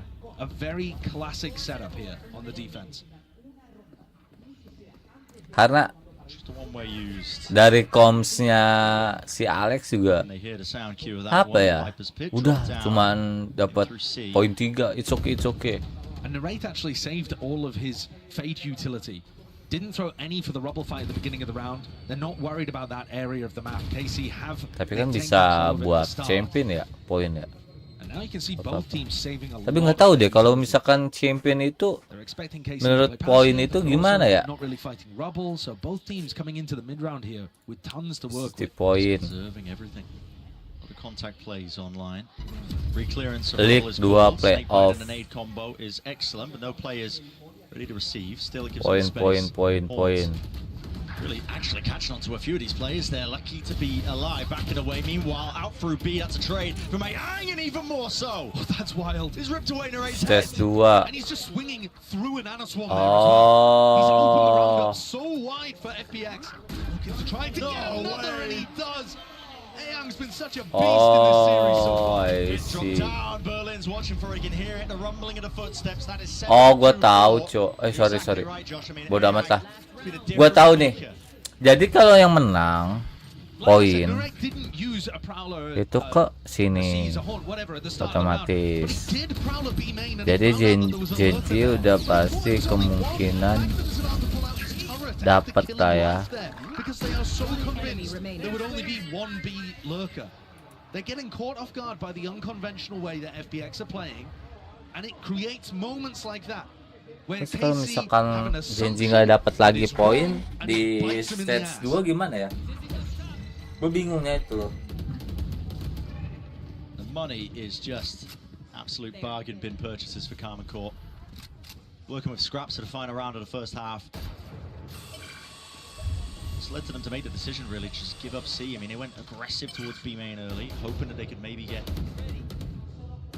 a favored fight, taking it with the numbers that they've got, but for now, space given and granted for FPX out towards C mound. And Aghann picks up his ultimate. So FPX really happy to work the map. And this is looking like another one where they fake it. Bit of a feint over towards C. Now opening the door, putting pressure on Magnum here. Pulls out that trap play setup. This Bola wall apaan anjir itu? behind it, Magnum. Maybe he could do something about it. Nightfall here, forward sound cues missing, taken away. Plan still online for it. No, he's just spotted. Everybody watching towards the wall, but that is a nasty shot by Thomasy. Refleksi itu bola apaan anjir? Could have blocked that angle up. Actually, might just be through the smoke here. Oh, sound cues. Life is really just going to rely on his aim. Smoke finally blooms and blossoms to cut off these available players, but guess what? That flank of Life Dapat coming in dong. right from the side. Dapat dong, Life. Sticking. Eh. Already has to get off of it. Has to get the kill, Ay. but not expecting it. The full Dapat round. dong. Eh. And an 8-4 Beneran finish for dapat this anjir. opening half. Viper yang lurking Very nice ending there from FPX. dari Good way A. of adding extra layers into that. And a Wih, sabar, very wih, sabar, competent wih. attack side. On a map where KC KC have menang been sih very harusnya dominant sih. in EMEA. Ayolah, menang lah KC. It's an attack-sided map in general, so don't count out the European squad from being able to make a comeback happen. But the pressure is now firmly on them.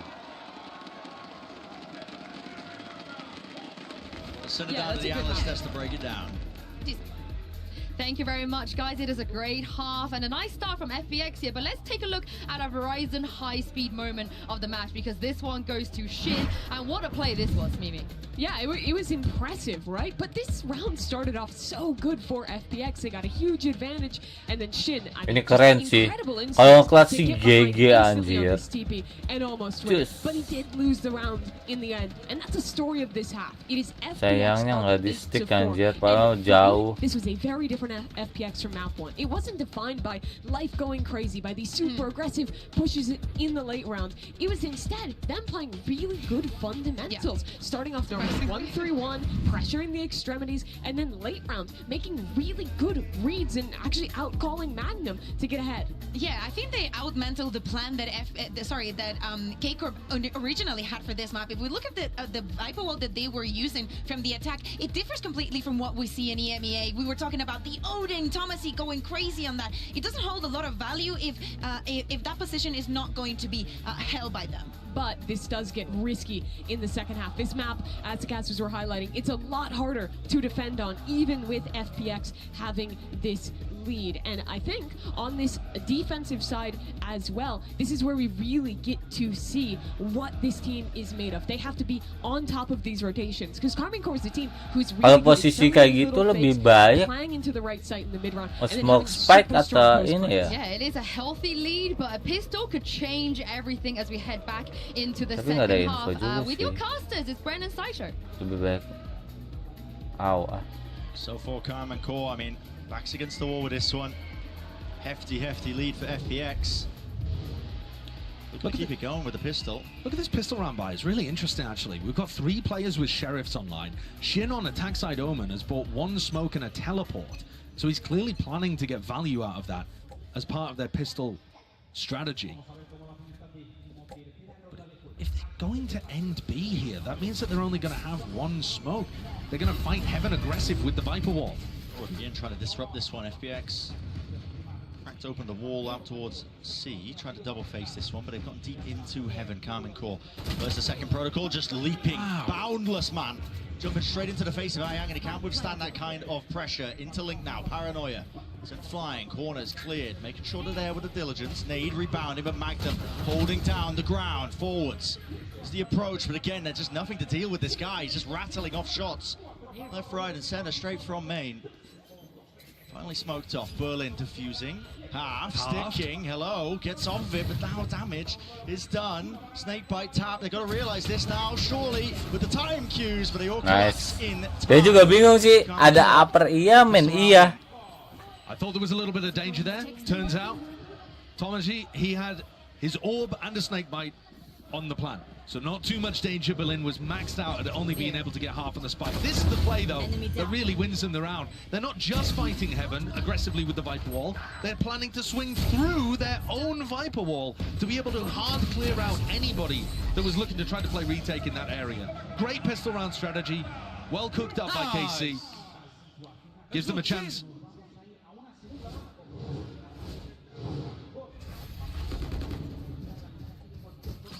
Util going to be expended here by KC. Give some control towards a rubble, but a stack of 4 players are going to be meeting them pound for pound. Yes, they don't have the weapons, but they do have the util. And look at that, Dizzy connection. Which way is the fight going to go? Aduh, dapat 2. Could have gone in any direction, but eventually it's the Bulldogs that carried them through it. Yeah, after that initial wave of utility, got the first 2 kills for FPX. They just couldn't quite Ada hold smoker on. dong. As soon as the KC players could see, they shot back. Nice. Dengan balik kata gua sih. All down to Berlin. We've seen some outrageous situations from Berlin so far in this series. Dapat Managed to bulldog. pick up a bulldog. Half I 1, think this would just be full a little 1. too much. It's gonna need a freebie. Ini harus main bareng. Haven't really been offering too many of them. Yang jaga set 2 orang yang full HP. Magnum's just jiggling the corner out towards Link. Berlin making sure to clear everything before he starts the approach now. 1 smoke, 2 smokes. Freshly rejuvenated. He's found a timing past Magnum, but he's set up a crossfire. This triple setup is so strong. You just don't win it. There's too 1, much 2, to 3. account for. Too much to account for. So, Ditembak 3 langsung players swing. surviving here for Carmen Court. 3 rifles to carry into the bonus. The Bermuda Triangle post-plant setup, you ain't getting out of that No, one. you can't do it. Can't do it. So yeah, this is going to be a fairly potent bonus round, but not the most that we've seen. There was a little bit of damage there. Also, something to keep in mind, Autumn was 12-3 to begin this map. So you look at where he is on the scoreboard right now, he hasn't been doing too much since that absolutely electric beginning. Bit of a struggle. In order for FPX to be able to close this out and take their 2nd map ever at a global event, you're going to need big players like Autumn or Life to really make sure that they can close this one out. Berlin trying to make the most of the Odin spam. Well, that util was used just to set Shin up into a forward position through rubble. Now the 2nd wave is going to be used quite early on here. I mean, it's even 1:20. Now, Carmen Core could look to try and go all the way back over towards A. Berlin. He's going to get pushed out. Ah, bodoh. Bodoh. Berlin, what are you doing? They are wild. Oh no, I can feel it. Bodoh. And it's there. FPX now forced to try and do a lot Bodoh more. Berlin. Aghann out wide into the open. Lysor, he's found his straggler up onto the opposite side of the map, but really the damage is done. Life has to make a go of it. Wall fades, no one accounting for it. Spike dropped down, he's brought this into a 2 versus 2. Definite chances here for him. Serious opportunity for FPX to be able to recover this. Oh, that's a ton of damage onto life, though. The Odin spam perfect, but he might have distracted for Lysor to find a timing. What happened to backside? Shin is just on top of the ropes, man. That's a bonkers play to go for. This post plant now gets so much more difficult. Lysor, how do you cut up these angles? How do you find the right fights? How do you isolate them? He's not even clearing Shin. Tucked up there. There was a player ready to swing. Him and Thomas. Perlin si bodoh ya. Should have been more dangerous than that, actually, for Kamikor. Shin somehow manages to make that one look easy by pushing with an Odin into heaven. But it's the player on the other side. It's Shin's opposite, Berlin, who just threw the round away so early on. This is an anti-bonus. You have an economy Ngapain advantage. coba maju-maju? And he just wanders Ya out through the ngasih. rotating door. Kasih It's the kind of senjata, player that you Mayan, should be going for. Odin. Ya kan? And I think he just got completely lost. Udah with what tahu was occurring. kacanya I didn't half think buy. KC were committed to rubble whatsoever. And we've seen a few moments from him throughout this series. He's matched the big round-winning plays with those kind of moments where he loses the plot a little bit. Certainly has.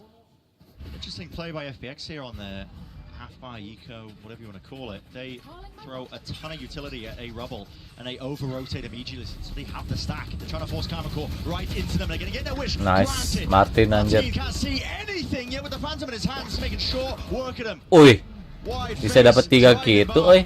One player left standing, it's Ordem. Ketahuan lah. Mati dong. Feels his Udah mati position. anjir. Ya, ya. Because of it. Kikis. Really should not be any more danger Sama in snake this. bait.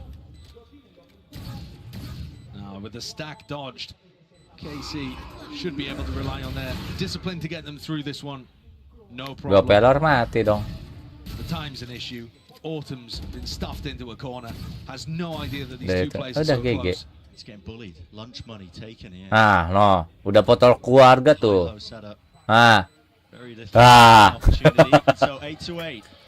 And not only 8-8, Brand, Kamikor now actually favored in my Udah opinion. potol because keluarga. I talked Udah about it on the enter attack side keluar for FPX, mati. the ult cycle is just monstrous. Look at what they're starting to get up to. Nightfall, lockdown, available. Those are going to start to build up.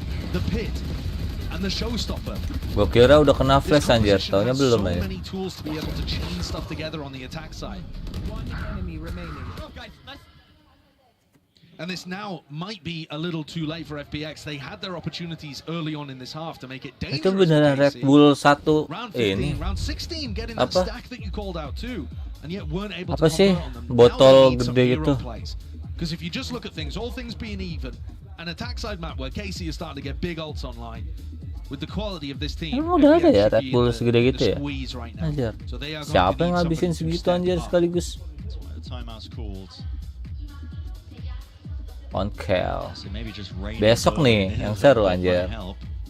It hasn't been costing them too much, just that one round that just sticks out in my mind. Of course. HyperX EDG lagi, ketemu ketiga kalinya coy. The thing is, if you have those Apakah ada round perkembangan losing plays dari in EDG? big situations, they're actually worse Antara than winning perkembangan plays EDG in some other atau spots. downgrade-nya And si ini when we aja. think back to Icebox, HyperX. one of the worst parts for FPX was that they were only winning 43% of the time when they were up a player, when they were 5v4, when they got the first pick. I mean, speaks volumes, I think, about Kamikor's ability to turn situations like that, but also for FPX, I mean, that is... They were Ah, tossing some menang of those lagi nih situations. maka It's C. pretty Udah. dire, isn't it, not being able to convert. With Dapat things lagi nih, like Mas, going C. for those mid-round reclears and trying to take possession of the round. OP-nya even though di you're up situ. players. It's a very Udahlah risk-positive play FPX. style that FPX have. But they can bite them. Udah. Gak This is where you've got to try dapet. to take the risks, though. I think you can't just sit back and allow Pikir aja KC's Kak. ults to Ah. beat you. Like for Udah. whole cacophony Dapat of util, plan. Try and clear out towards the C site. Clear lah boy. Masuk boy. Here, so Yeah. Looking to try and put pressure on anybody who might be anchoring into the site. They would have been deafened. Shin might have been able to get huge value out of an ultimate there. But they're not overstepping themselves and overreaching. FPX are now going to be in a retake with life, opping, no ults to work with. and this lockdown. Precise time should be used here. Ults, util, paranoia, but it really doesn't do enough damage to clear. Delay this out. lagi karena ulti. FPX forced to run away, tail between their legs. Si. The nade, none of it finding value. OP drop pasti. Here comes the approach. Satchel's in, Dizzy. Ah, Martin, ih dapet aja cuk. Martin, All here now. Shin, last one left. Sin nggak dapet. Ya They're watching for it. The number is kenapa there. sih? Barely. Udah enak aja, udah di delay. What a retake from FPX. Martin dapat 1, tapi enteng banget sih Martin cok. And they'd already used such Tapi big bagus pieces sih, of utility dapat too. 1 cok. How do they win now when they're retaking it off? It's wild. I mean, look, no paranoia, no nade, no Enemy mosh. remaining. Just being able to win the raw fights, particularly those kills against Martin and Tomasi there, being massive difference kan. makers. Head in hands for Zage. That was a round Tepuk KC tidak. were expected to win, Coach, but cok. did not. Big ultimates used too. It's broken their ult cycle. What a time. Kan, ada ulti. Out towards C now. Lysor. That is. Mati. Clear lagi. Retake lagi. And I say broken the ult cycle, but Martin being able to enter the showstopper and Tomasi being able to get the pit online as well. They're fighting tooth and nail for this, making sure that they don't get bagus pushed juga into an Ninja. uncomfortable spot. Ultinya cuk, ngedelay waterfallnya. How do you choose to take this one? Dia pasti takut lah anjir. All the avenues out towards waterfall. Thrash. Might be the answer here for Takut ke Aghann. waterfall lah. Erling can't work his way through that one way. Lelenya I mean, you're just clearing one section of the old. Ih, dapet. Did catch, I believe, the Dapet one detain, clearing Cok. through. Need the guns, at least with the fight. Smack them.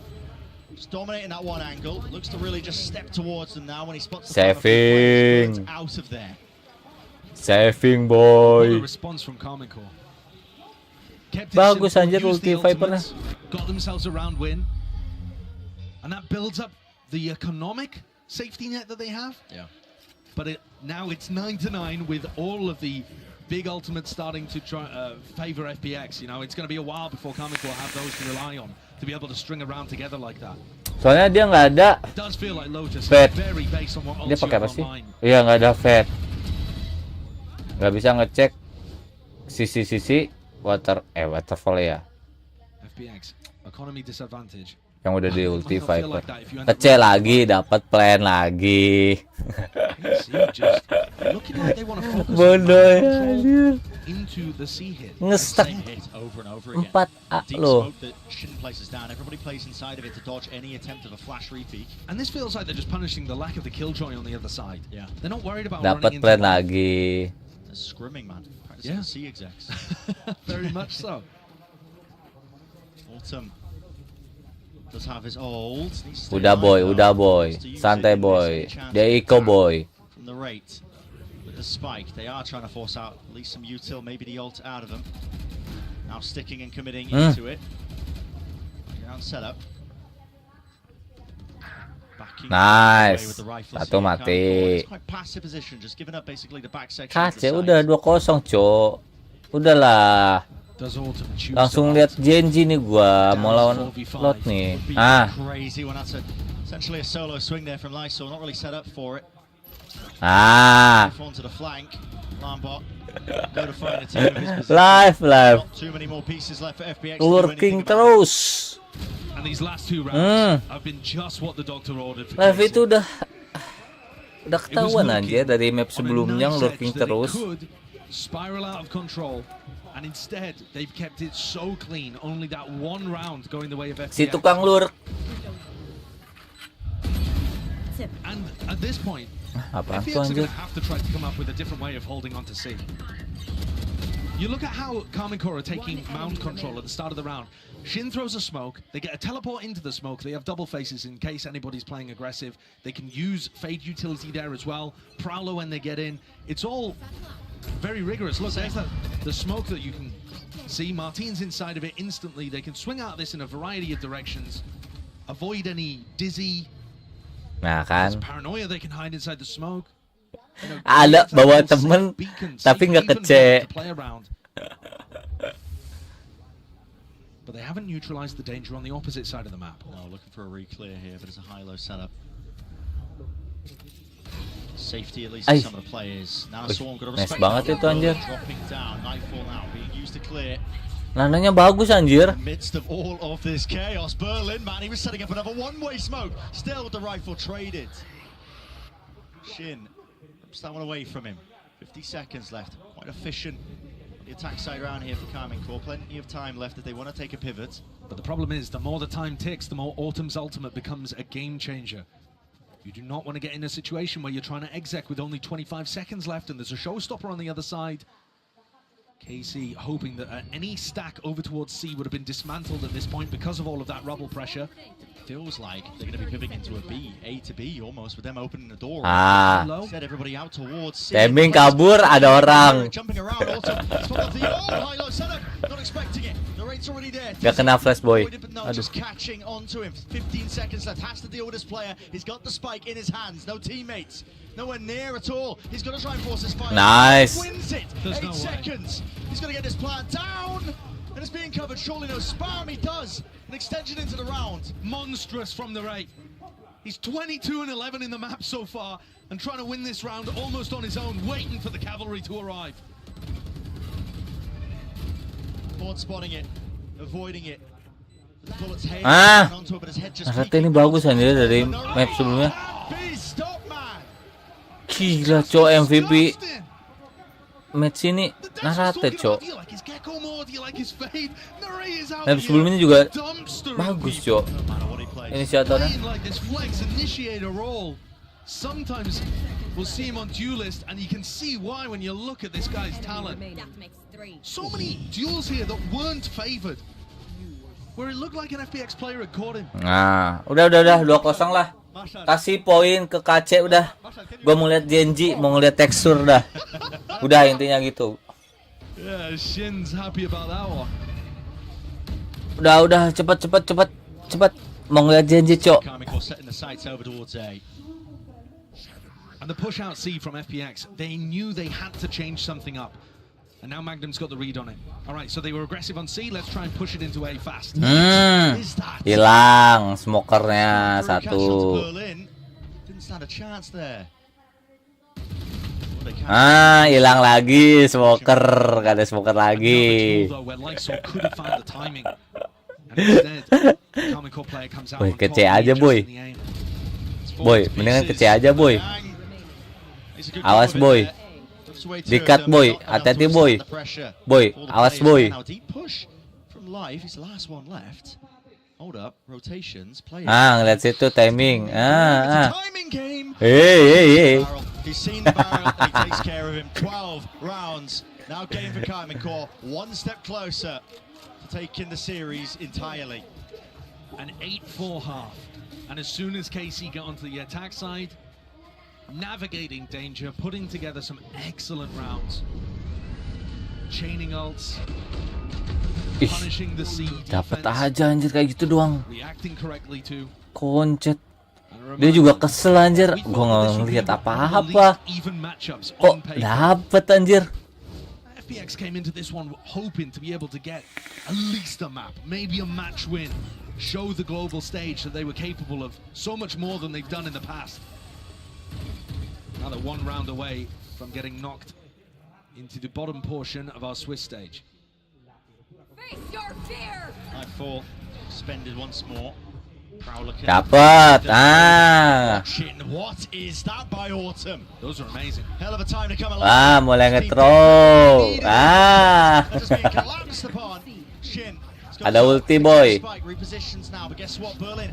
Masih ada orang di A lagi koncet. Anticipating this kind of reaction. A plant though won't be pushed back. So Shin has a chance to close the case entirely. 1v2. Aghann has the ult. A lot of util. Shin reveals his position. Thrash.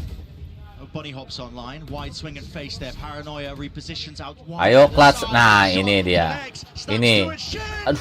Will not find it. FPX. Gua berharap sini tuh kelas lagi aja. What a recovery. Enggak sih, tadi nggak kelas sih. For FPX to find 4 kills off the back of Guardians.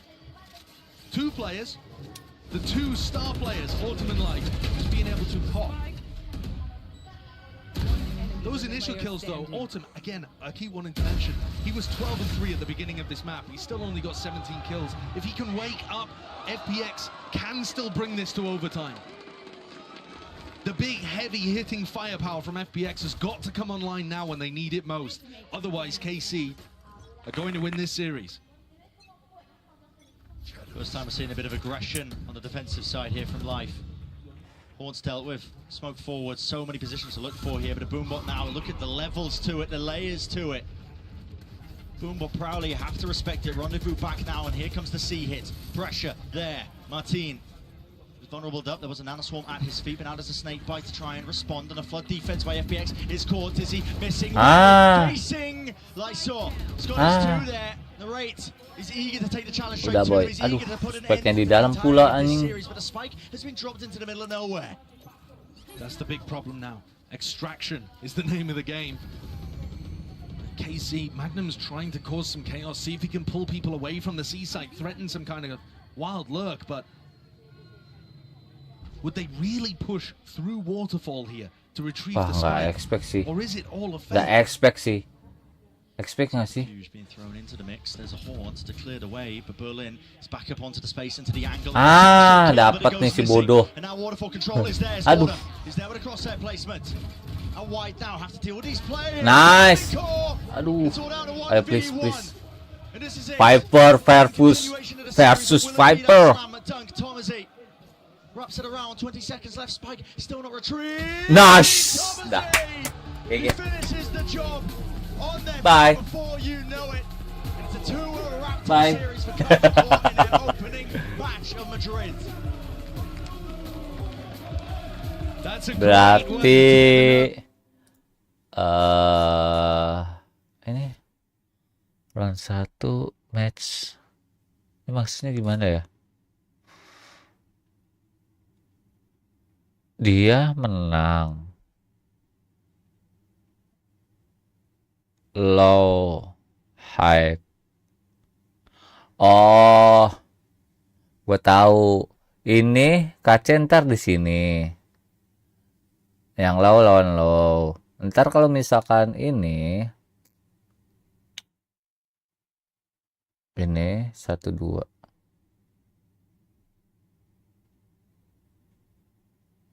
2-0, 2-1 tuh.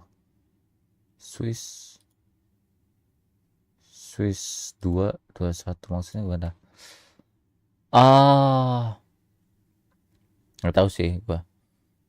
Kalau ini menang kan kaca udah otomatis, pokoknya ini menang masuknya sini. Yang kalah lawan sini. Nah, ini menang.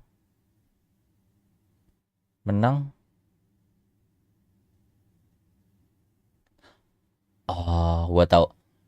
Menurut gue sih ya, ini menang, 2 ini menang, masuknya sini. Ini 2 orang ini yang kalah dari ini, terus menang dari ini 2, masuk sini. Atau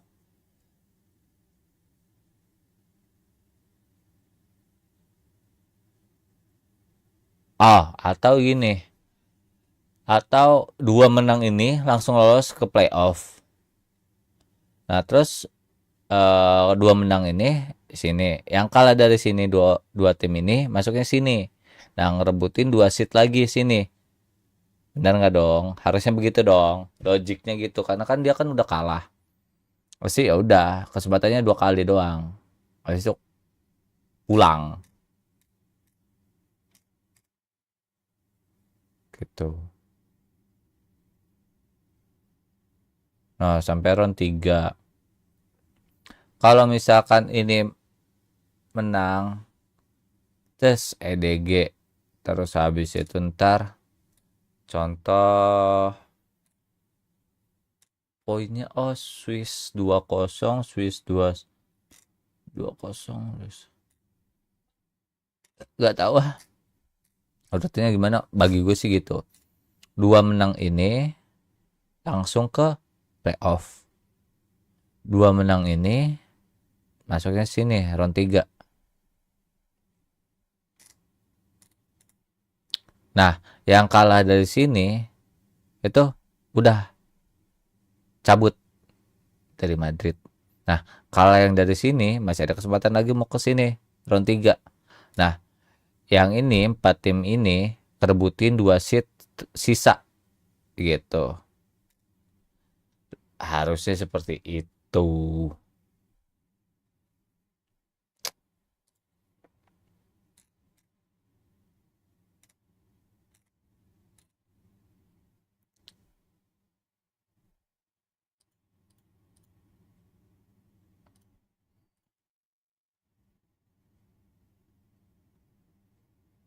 Kasihan dong yang mana ini. Terus main lagi besok. Terus yang dari sini ya sosok lah ya.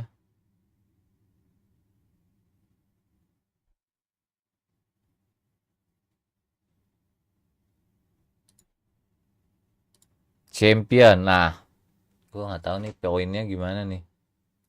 Stage 2.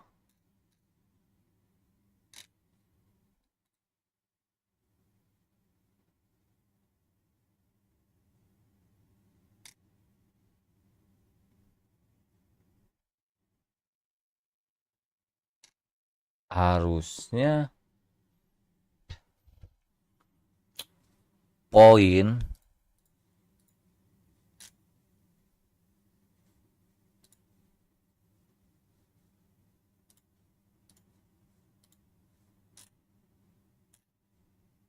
oh I see, gua tahu champion ini pasti otomatis janji dong, walaupun ntar dikalah di Madrid.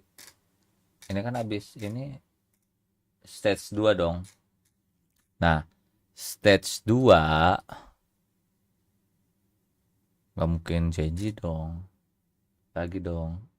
Adalah pokoknya poin Pasifik. Kick off Master 1, Liga 1, Liga 2. Oh, ini pasti nggak mungkin GenG kan. Liga 1 Shanghai. Ya kan?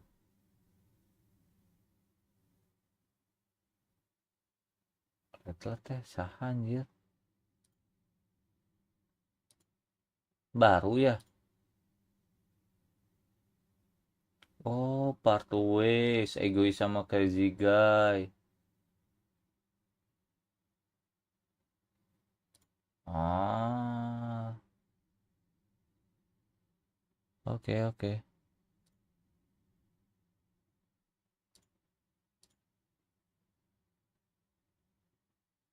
Partway, Cenggak.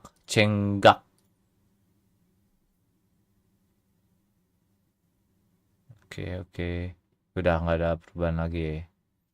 Cuman Blit sama T1 coach doang. Blit ini Zes.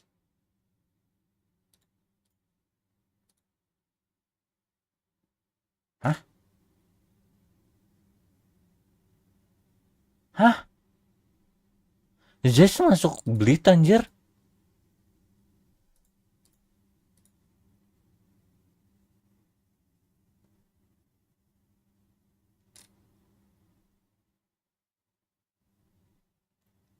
Boleh anjir dapetnya Zes.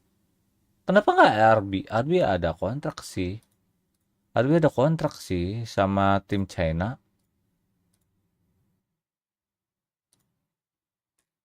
RB itu sama China Tekno.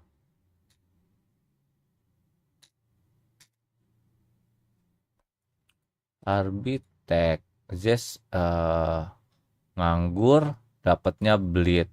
Pasifik lagi. Oke lah. Ini oke sih. Reta teh saha anjir. Bentar.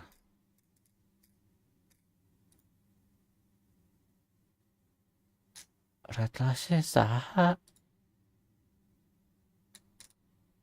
Oh, tier 2. Bleed. Oh, pernah di Bleed juga, Cox. Oh, pernah HyperX juga, Retla. Oh. Coba Let me see. Oh, di tahun 2020, Cox. Pernah di bleed, terus cabut lagi. Oh. Ratlet terakhir main di sini. Zaman-zamannya main Freak, Benkai. Siapa ya satu lagi ya? Shiba. Dia sama Shiba.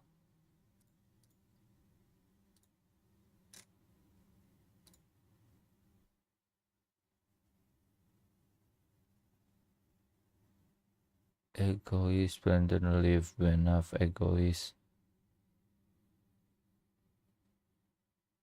Habis itu, oh, Shiba dulu. Shiba dulu baru Reta.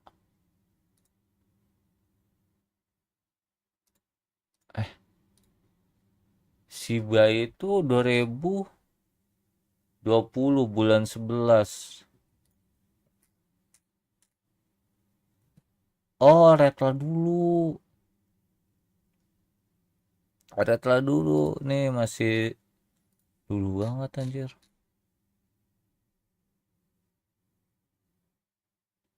Nama jadi fucker. Si Josh.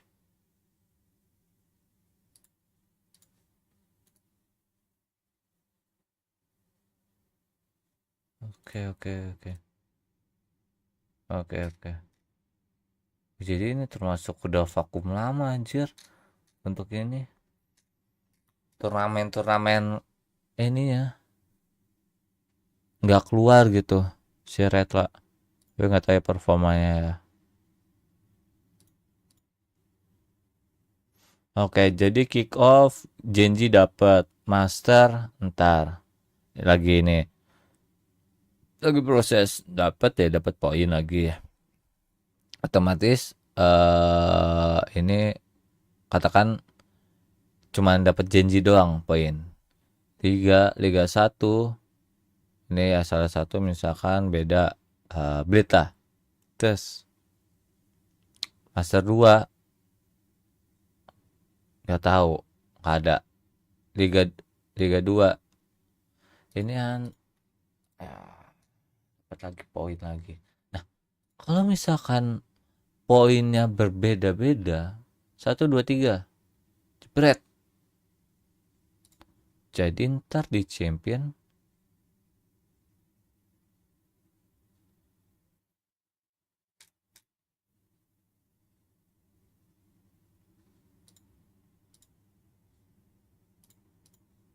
Liga 2 champion 3 1, 2, 3 Pasifik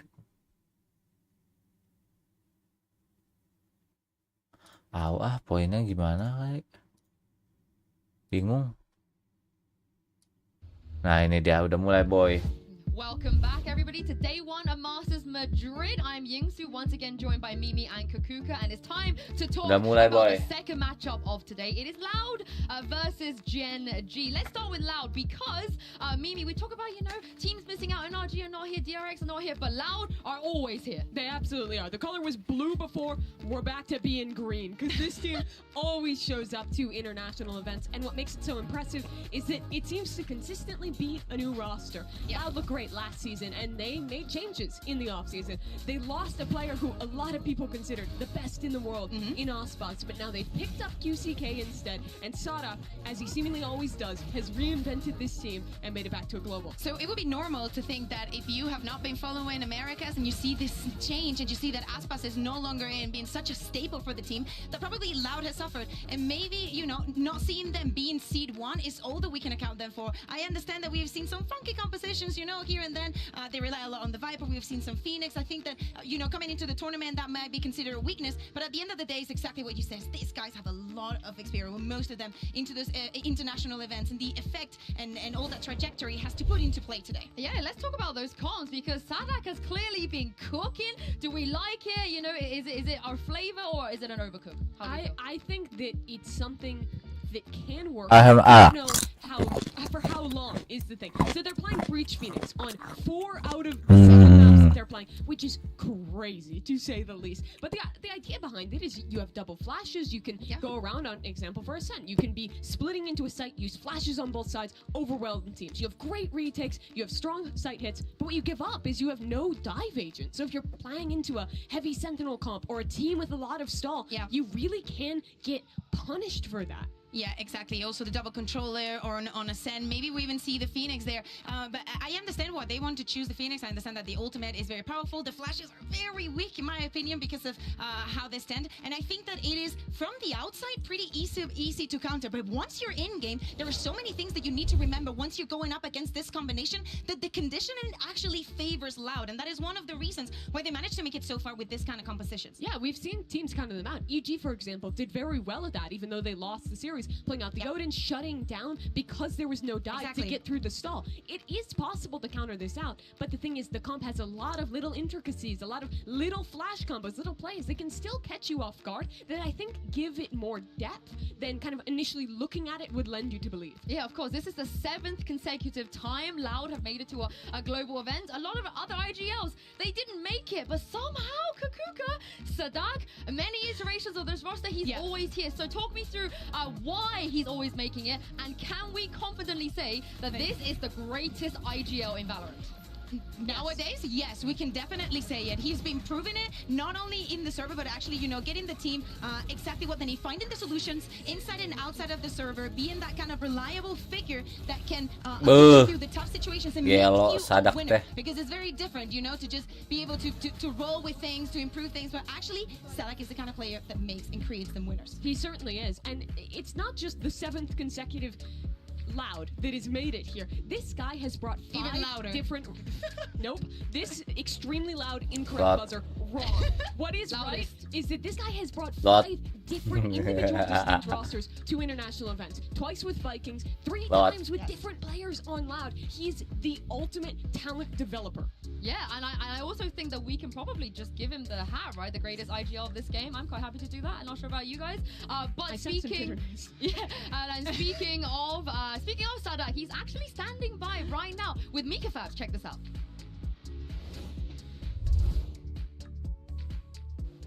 Hey Sadak, can we pull you in for just a really quick question? I apologize, you have to drag your bag over here as well. So this is the 3rd variation of this team, and you consistently keep making it to global events. I mean, how do you keep doing this? I think it comes down to us having fun. I have great teammates, so it's kind of easy when you have amazing people around you to do amazing things. So yeah, pretty much it. Well, excited to see you guys have fun out there. Good luck. Thank you.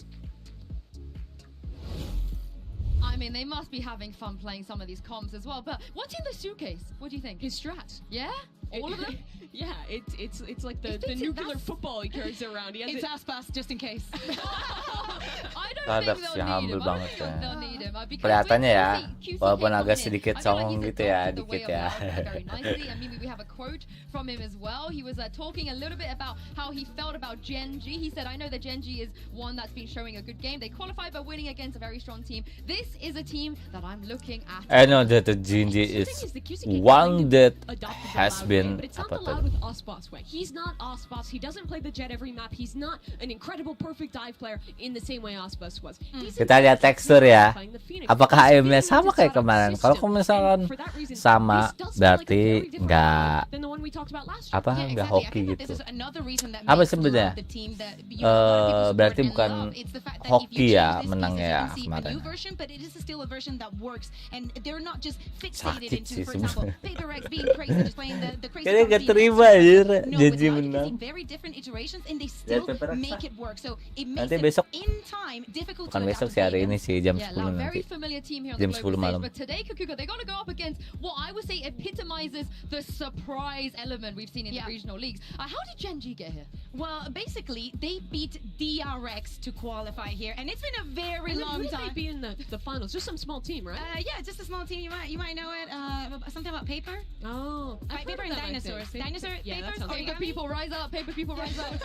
No, but GenG, I mean, Insane Exactly. that they made it here after what? Only being shown at Lock-in last year. Yeah, exactly. So that is the thing. First of all, we were surprised when you look at the global news and you're like, oh my god, DRX is not making it. And when you dive into Aha, gak ada trofi. Haha.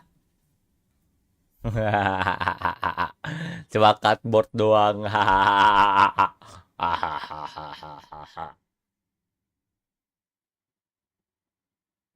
after what we heard of Screambox that they're winning everything out here, it is the team. Jadi baru pertama kali pun. And GenG hasn't lost to Oh. Scrim since Oke ya, udah ke ini kan, master kan ya? Oh, gue lupa anjir. Sama Vision Strike kalau nggak salah ya. It is possible that they have because they were so good in Pacific. If I were to define the way this team plays, it's just doing the basic stuff incredibly well. They're mostly playing old default comps, the good honest Valorant stuff, but they execute on it incredibly well. Their synergy is great. They're very good at adapting, and then they also just have players who, 3 of their 5 players seem like they were having life tournaments in kickoff. Yeah, exactly. One of those players is the ultimate rookie, I feel like, coming into this. And let's send it back over to Mika Fabs, who's with Karen. Mulai. Hey Karen, can we pull you for a quick question?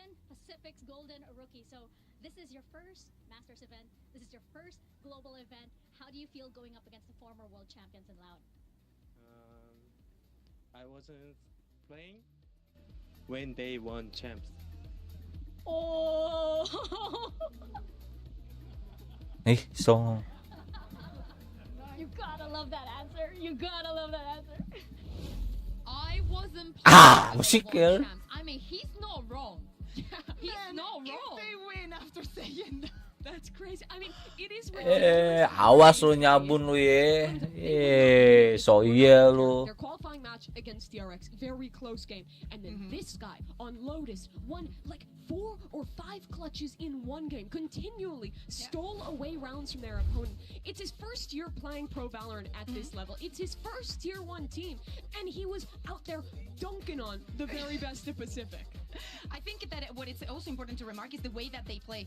You were mentioning, Mimi, the standard compositions, and actually a very standardized and different way from what it's usually played in Pacific. And when we think about, you know, it's probably the perfection version of DRX that they've been trying to achieve for years, but actually didn't make it. This GenG has done it, and the fact that they can win against PaperX. Ngapain diliatin itu terus? You know, they might go crazy. They might Anjir, klipnya diliatin anjir. tournaments. Do not forget about that. So if they are able to interpone to just be better with the play-in standard, it means that they master what they do.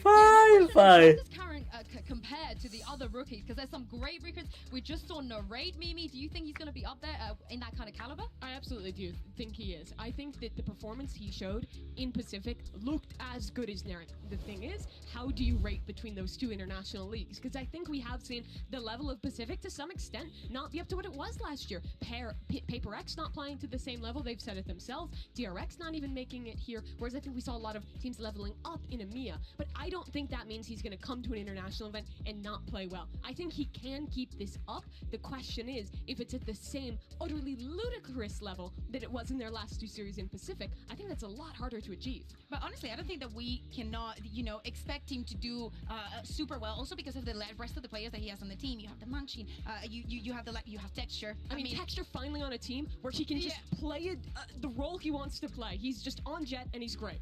Yeah, exactly. So it is very simple to, even if today he doesn't have the performance of a lifetime, I think that we have to be fair with them and do not expect every rookie's debut on a big stage to be like Narrate's. I expect every rookie's debut on a big stage to be like Narrate. Well, It's me too. I expected him not to lie to me, and he I did, agree. so. I mean, we talk about rookies, right? I mean, at least with the players like Narrate, he played in Americas. You know, we had Tier 2. but Miniboo again coming through Tier 2. But Karen, officials-wise, only has 17 officials ever. Sadak has 46 global games. Not just like global. just globally. And if you tally up his he's time in played Brazil, 46. his time in America is like... So this is insanity, the kind of rookie going up against, you know, the old guy we're talking about. But is this going to be the one that settles this? So if Sadak wins today, are we still believing, you know, the old guard, they're here? Or if GenG wins, is it time? Maybe time's moving on? I think we also need to think about solos. Yeah, I like it. I think that, you know, we were mentioning all the upsets and surprises that we had throughout the year.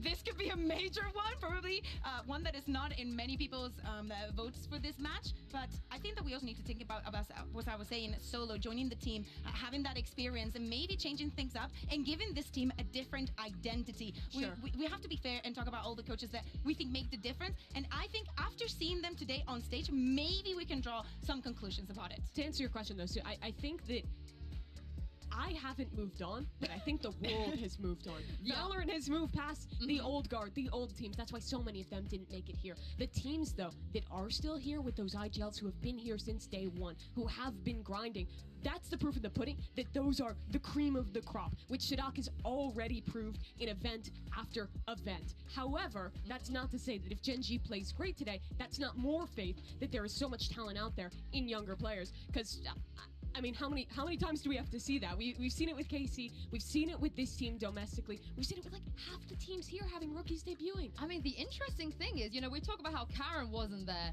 when Loud won the championship, but if we want to cast our eyes back to old, not just old guard, but like old guard, Lakia was there. Yeah. Lakia was here from the beginning. Kakuga, so Like the oldest guard. yeah, but are we counting him as like the old guard, or are we counting him as a new blood? I think that it also says a lot about him that he is able to adapt into, you know, newer times and just playing with the youth, right?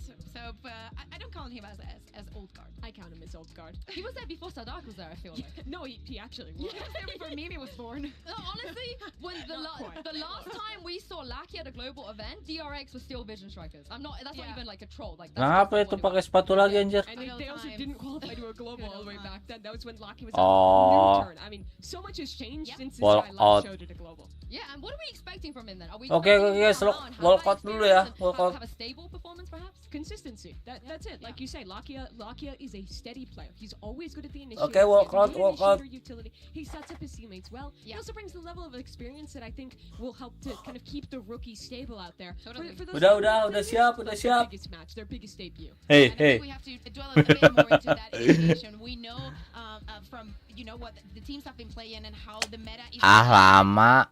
Kimbe ngomong-ngomong. Main catur.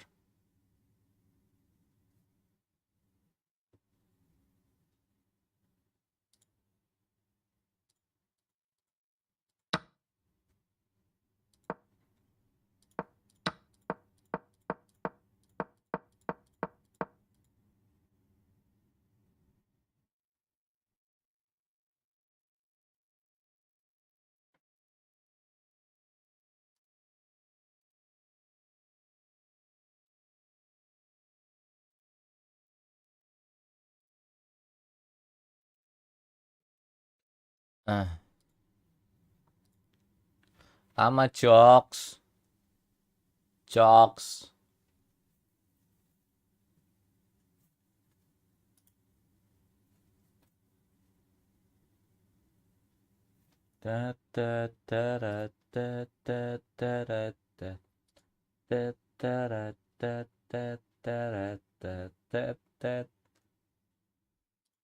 My darling, I love you. Oh ya, gue ganti judul brother. Nah, mana?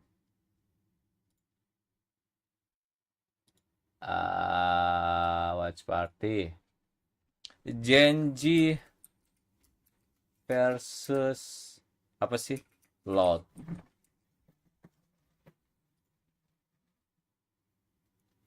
Oke. Lama banget anjir bacotnya. Berisik banget anjir. Si kucing-kucing. Gua predik siapa ya? Ntar guys. Gua mau predik dulu. Predik GenG 2281. 2281. GenG all in. Walaupun gue benci sama tekstur, aimnya tiba-tiba sakit. Pasifik. Nah. Kita lihat Twitter lah ya. Kita lihat Twitter dulu. Twitter, brother. Kita lihat Twitter. Ada apakah beritanya? Apa sih anjir? Kucing anjir di atas plafon gua. I think sometimes we can play like a 5 duelist, 3 duelist, maybe even no duelist. It's just a matter, you know, because we always press W. Anjay. Anjay.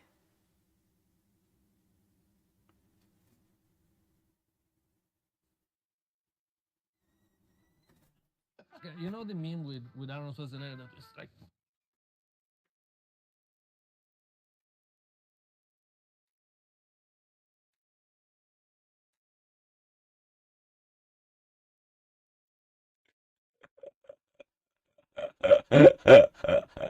Anjir sayang jadi gini banget. Ini udah mulai belum?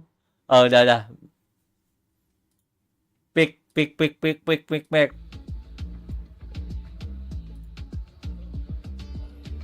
Xbox Lotus sudah di ban. And then map number 2 from GenG. Mungkin Breeze, sign on Breeze.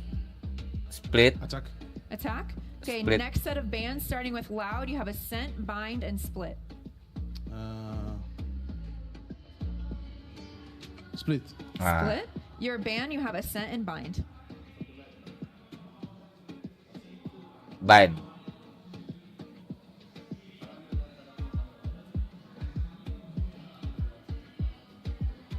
Lama anjing. Bind udah. Woi, waktu.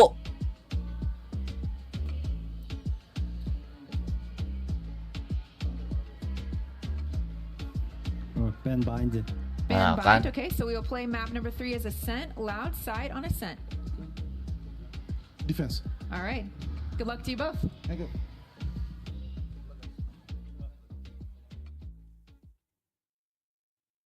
Boleh, dimulai. GenG versus Loud.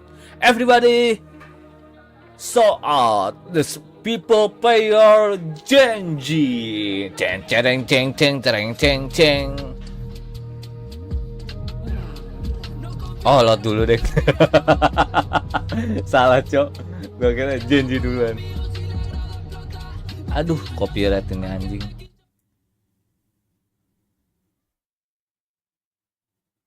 Copyright.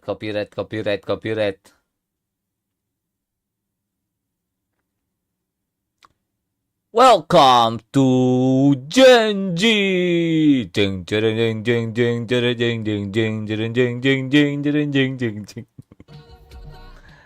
Ah.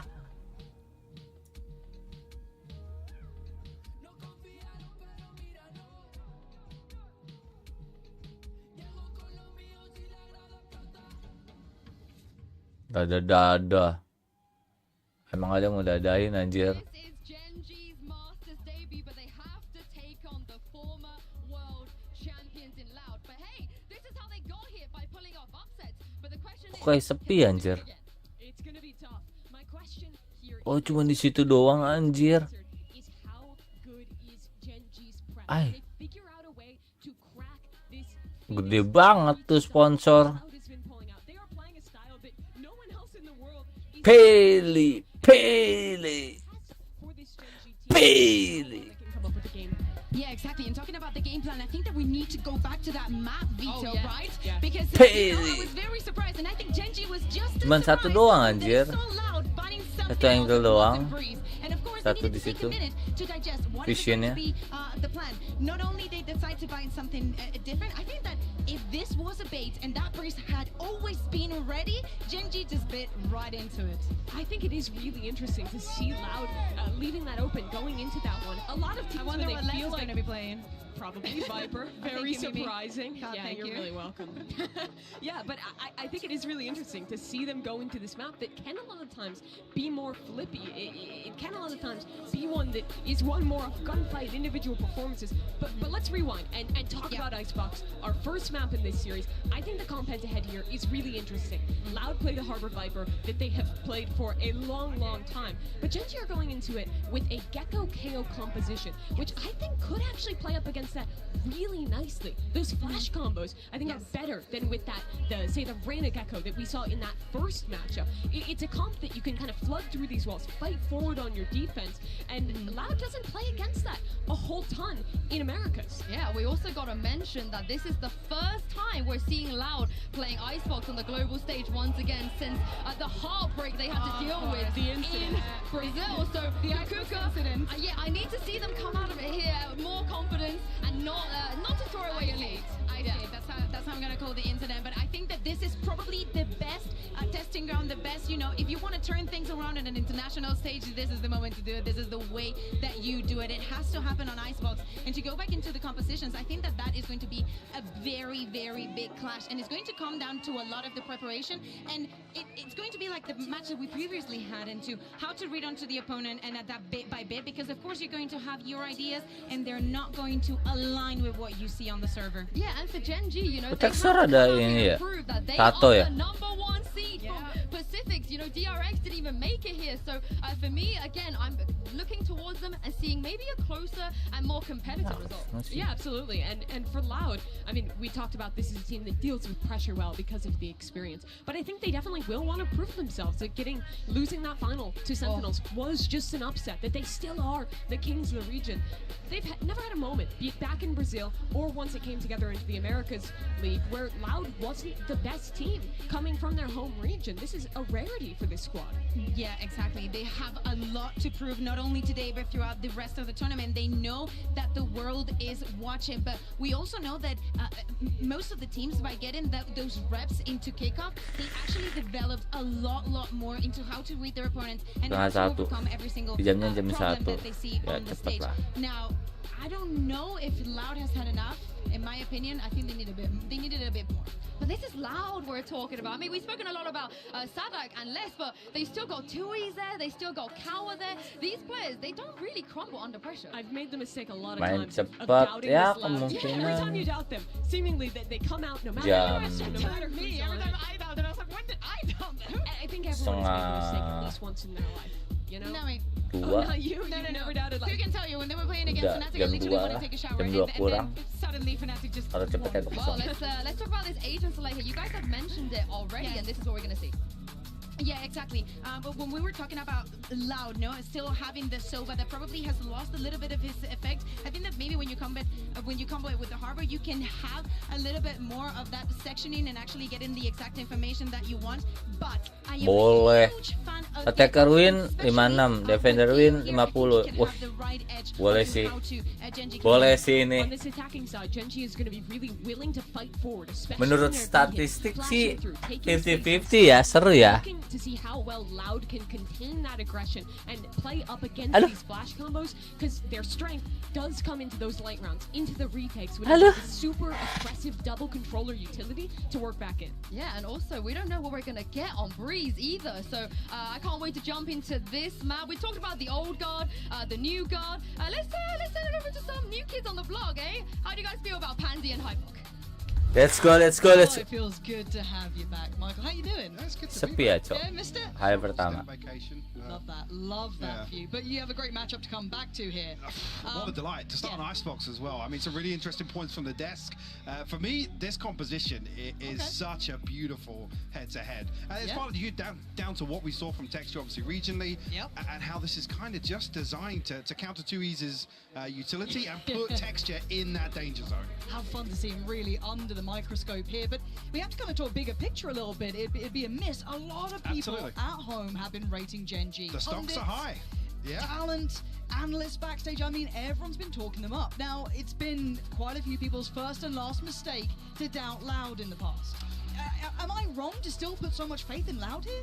I don't know where I sit. I'm kind of with you. I haven't bought in fully to GenG, but I think this matchup is the one that could potentially validate a lot of that hype. If they can come out here, even, I mean, dare I say, in a loss, put up a good performance. Kena tuh laki ya. I think you're right. I think it is just kind of how do they look? What does GenG look like on that international stage, which is what this is all about. Does it translate well? Have they got what they need? We know that Loud can do that. They've got, you know, the previous reps. So that's not taking that box for me. But beyond that, we wait and see how they look. Because it's not like they've been flawless throughout their regular season. A lot of doubts have crept into people's minds. But we digress. As the round does begin, of course, that will mean that GenG are on the attack. Loud on the defending side. And actually, we've got a triple walk up middle. That's going to be Munchkin's duty to try and deal with it, at least note it early enough, but the plant's going to come through. The attention is there from mid as well, so KODE doing well to dismantle Munchkin and open up the options of pinching the site. But I like what GenG are doing, focusing a little bit of that pressure towards CT. Yeah, taking some space elsewhere, getting themselves set up ahead of now coming back through the side. Three onto Texture and actually potentially getting a third, but Karen there to shut it down. Less with the response, but Diffuse already coming through here, Lauren. From Loud. In the blink of an eye, GenG unable to really convert that space into anything, any sort of security there over the site. And you've got to say Sadak was the big proponent of that, right? The one who kind of cracked back through, dealt with that site pressure. It felt like he was really just lucky at kind of taking that CT space in the end. He kind of fell a little short when it was only him doing it. And as I said, you lose so much of the presence on the site itself. But again, explosive start for Loud here. That's a nice way to shake off any sort of doubts. All right, we've got a good little beginning. Buyback here, though, for GenG coming in on the Stingers. Yeah, interesting to see what the plan's going to be. Well, I'm just going to run it down towards A site here, stacked up outside. Some bodies in position here for Loud.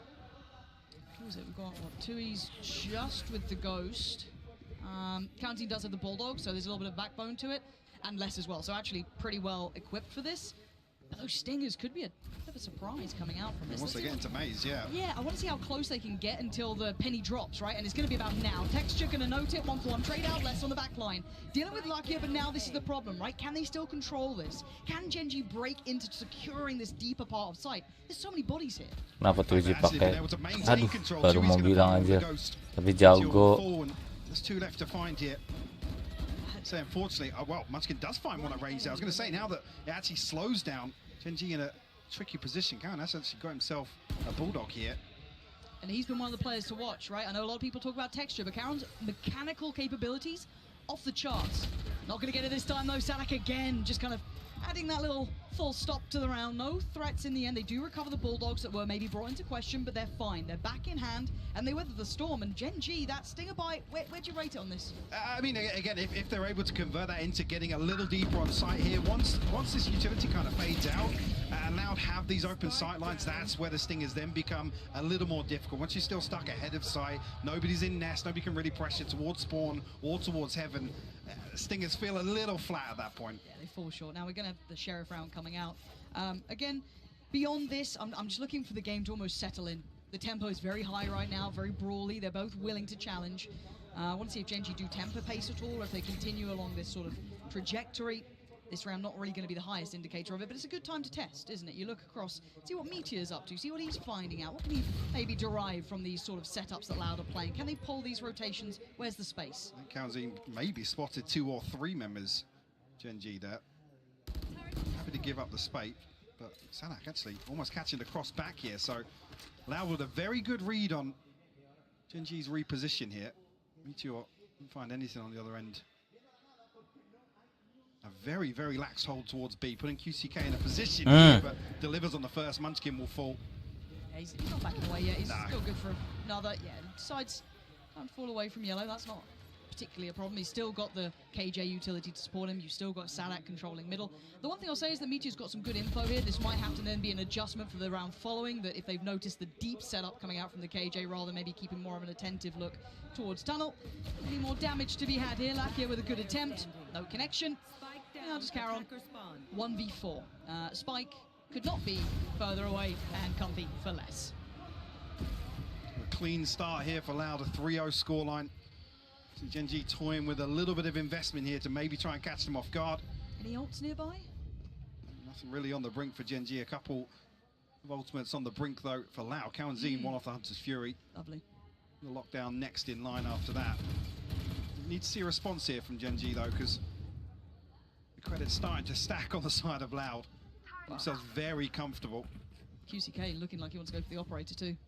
Kind of considering the options. I mean, he was up to 7k. He has every right to fancy his chances, but again, very different setup. Hard to get a bit of a beat on what Loud are up to, and it looks like Munchkin right off the rip wants to take space.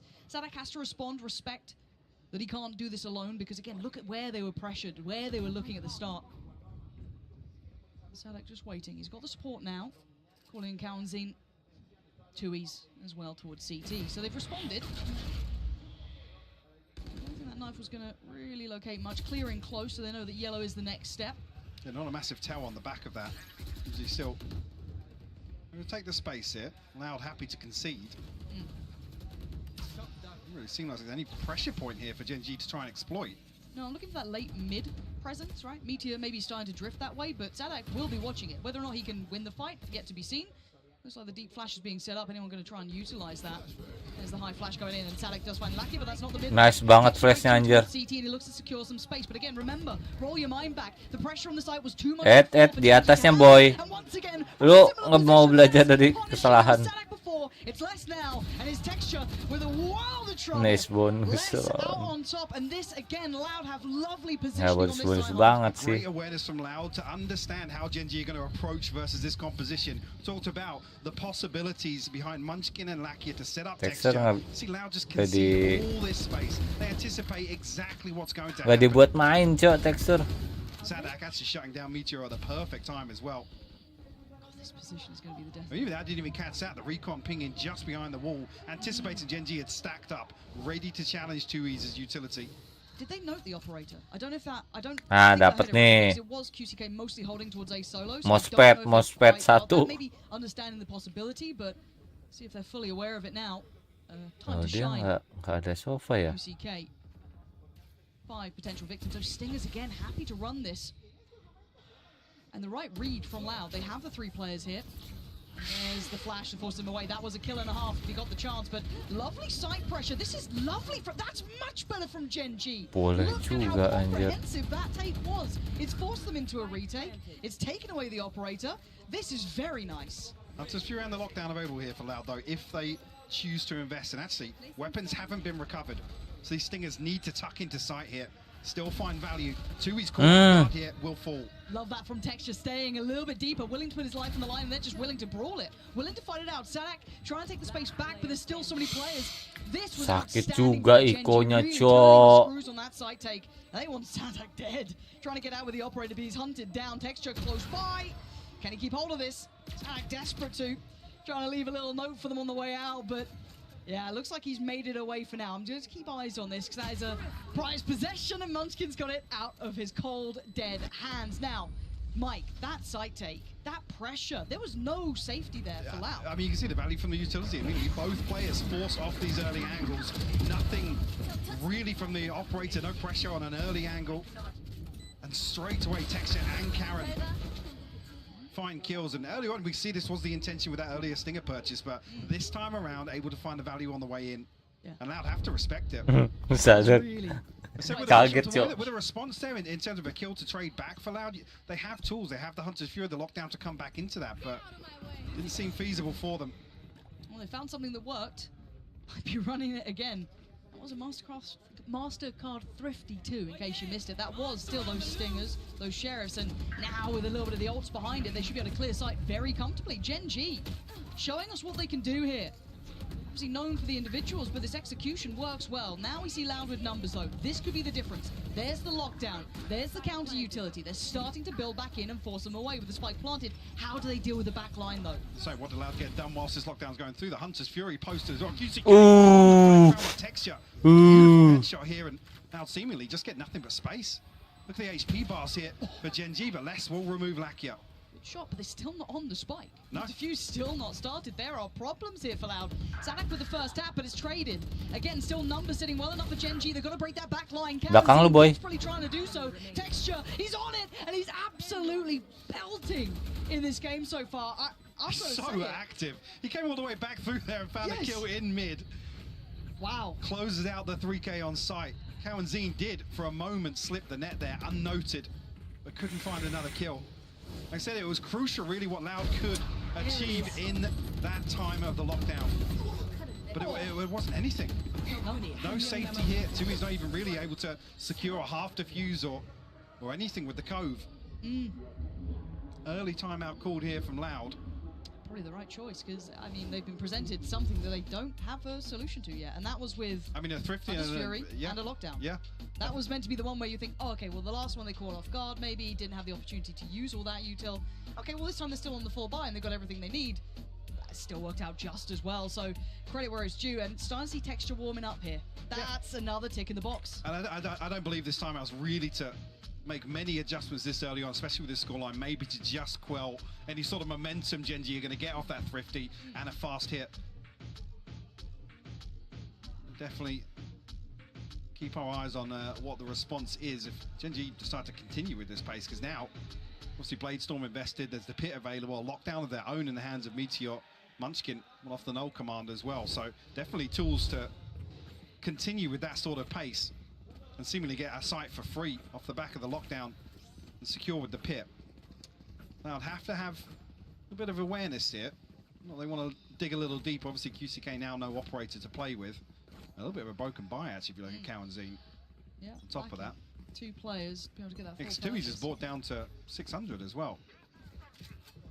And it looked like GenG were considering readdressing that B site, but back to what worked, and a more proactive beginning on the B side of the map as well for Loud, already going to post up QCK and drift back over. So maybe a little bit of a different look, but GenG have tools now. They have that lockdown for themselves, so once again should allow safe passage towards the site. That's the response there, yeah. Les going to put out the pit to try and prevent any sort of value on site. Can he get back into the stone? Texas look at the challenge! Ooh. Oh my word, Cowan for him, but took down Texture at the very least. I guess you're going to have to get what you're given at that point, but Lakia didn't relent. He didn't fall away, and he still got 2. And now into a 2v3. Numbers favourable to GenG, and that post plant, again, brutal to break. What can Tuis and QCK do? Luckily, yes, QCK did get a rifle now, so maybe a little better equipped. But that back line, it's always that last sentence in this Icebox chapter. How do you get around it? Look at the util again. QCK with a glimpse towards the spike gets warded off. Meteor willing to live close by. Again, the utility poured in. Meteor getting closer, just ensuring it. He doesn't want to even let it go to chance or lose his life, but the time's already lost. And again, GenG showing off a little now.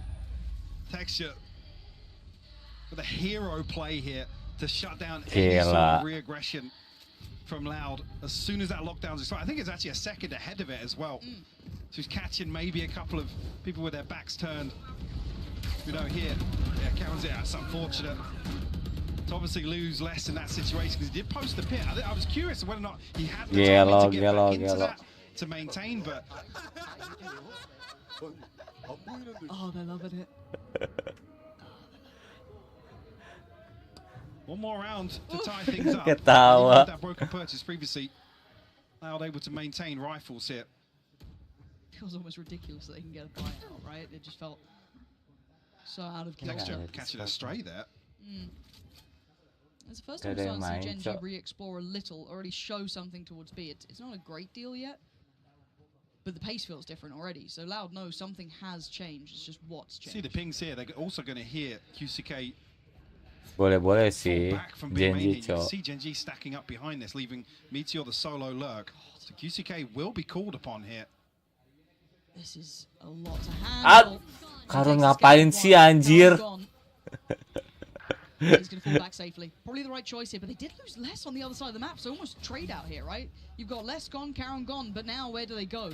GenG have a little bit of the run of the map here. They can try and pull those rotations, and a lot of faith being left in QCK because they're going back towards A. And now with a decent read on this, on the back of that information from Cowanzine's Owl drone, but are they expecting everybody? Yeah, it's a very late hit here too. He's throwing up another wall, but the null command will be the catalyst here. GenG going to try and brute force their way on here. Texture to lead the charge. Cowanzine's so blind. Again, these side takes between Larkia's flash, between the flash coming out from Munchkin. It is just gorgeous to witness. So well crafted that even in those final seconds of the round, when it was late, it still looks comfortable. This asks a lot of QCK. He started well, he's going to have to end even better. Third. Oh, yes. Ooh. He was almost on for the adjustment there. I thought he might have that, but Meteor there, safe. Pair of hands, and GenG looking like the real deal here, Mike. To overcome Loud in a situation where, like I said, they actually timed that perfectly with the Owl drone. Only spotted Meteor, but not masih jam 1 over-rotating. And this is something that I noticed, especially in the secret matchup regionally. GenG really struggled with some of these later round hits where, you know, they don't win out on the initial plan. The perfect example here of something maybe they've cleaned up in the downtime. They're happy with it. Okay, trying to get in their faces though. Oh dear. You feel a bit silly now, don't you? The awareness. Obviously, the knife has pinged him, so diligent by GenG, but Meteor, a very deep position already. All the way up to Boiler here. Stuck living. Not what you wanted dry, there. though. Yeah, no support, no flash, nothing. And there's Meteor striking as well. They've just found layers to this. They found availability, right? They're starting to really turn the screws. Sight still. Oh my word. A little bit of damage, yes. Don't get me wrong. It is a 1v3, but you look at the HP. Look at what Les is working with. Oh, he's barely breathing. He'll wheeze his way out of this round, probably. Texture, though, he fancies his chances. Deeper angle. Tricky to clear. Diligent from Les. Doesn't matter, though, does it? GenG tipping the scales now into their hands. 5 now to the good. And Loud haven't had an answer. And I love seeing this kind of little bit of a look back towards, you know, testing middle a little bit here. Didn't do it instantly after learning of that space that Meteor garnered way earlier in this game. And now starting to flex into it into round 9, starting to really punish the stack that they've had to put towards A, but still not able to break GenG's approach. And just coming back to what we did see regionally, it was on the attacking side where GenG looked a little lost for, you know, any sort of mid-round ideas, how to really pivot out of tricky situations here. I'm not even really seeing what their win condition was, which was Munchkin kind of dominating late rounds on solo efforts, Texture doing the same thing in the early round. A little bit concerning here that GenG have relatively easily taken total control for the first half of Icebox here.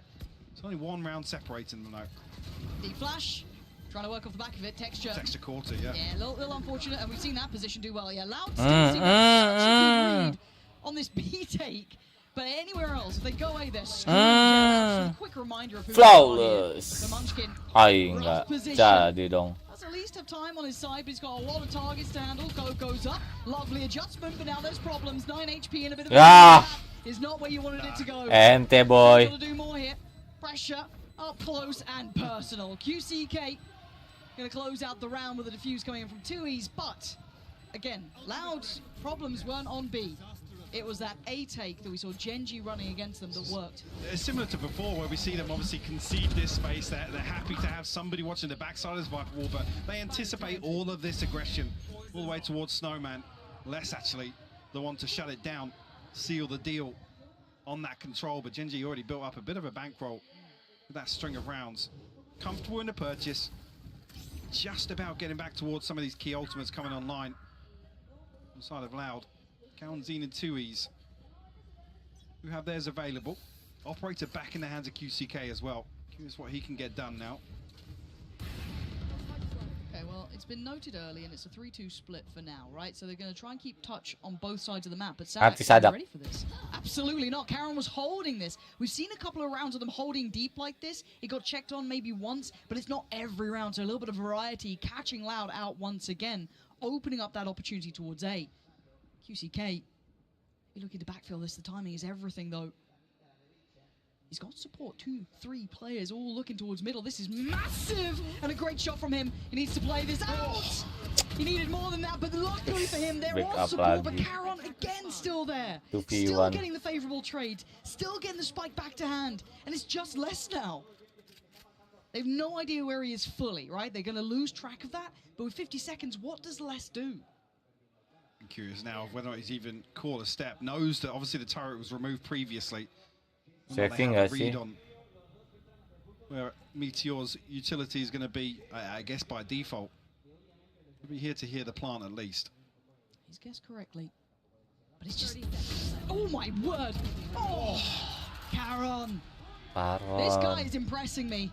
You got Texture kind of the headliner, right? The guy towards the top of it, yeah, absolutely ripping open some of these rounds, but Caron mechanically looking sharp to close. So again, seru aja, seru cok, imbang, bener-bener imbang aja di Xbox-nya. To drill with Sadak to be the one to force the issue all the way out of B. Whether or not it's just the turret's there, they anticipate that the heavier lean for GenG is outside A here, and Sadak's going to maybe have a 1v1, or maybe somebody lurking up towards spawn ramp. But shut down so quickly that it gives GenG so many options, with the Killjoy falling first. Just checking if anyone's getting up close. Not going to be rewarded for that, but again, kind of GenG slipping into more of a default, right? Maybe expecting that Loud be going exploring, which they've been rewarded by in the last couple of rounds. That mid presence, that lurk up B. This is they've truly got that kind of I'd say understanding of the tempo that Loud wants to do. Almost trying to bait it out here with Lakia posturing a little bit with the Odin, but Loud not biting. Obviously less down on a stinger, so whether or not you see any sort of aggression here or wait to maybe retrieve a weapon off a trade or something like that. The knife going to give things away. Up on 45 seconds left here for GenG, but their sights set towards A. 4-play stack. High flash goes in. No command's going to come out here. Yep. That's going to be ready to go. So again, we were crediting and complimenting these late round hits. Loud have numbers, but do they have the ability to stop the roll from GenG? Already, sight is theirs. It's so comprehensive from GenG. Hyper's Pit 2, what are you going to do against this? So many tools there. Hang on, Caron just got wallbanged. The pit's down. Oh, Lockdown's going to expire here, and actually the re-aggress here on 2E's and Cowan Z's ultimate. Texture, hold on, still in a good position. Oh, the drive fight from Sadak! Ridiculous! Kena ditenshock.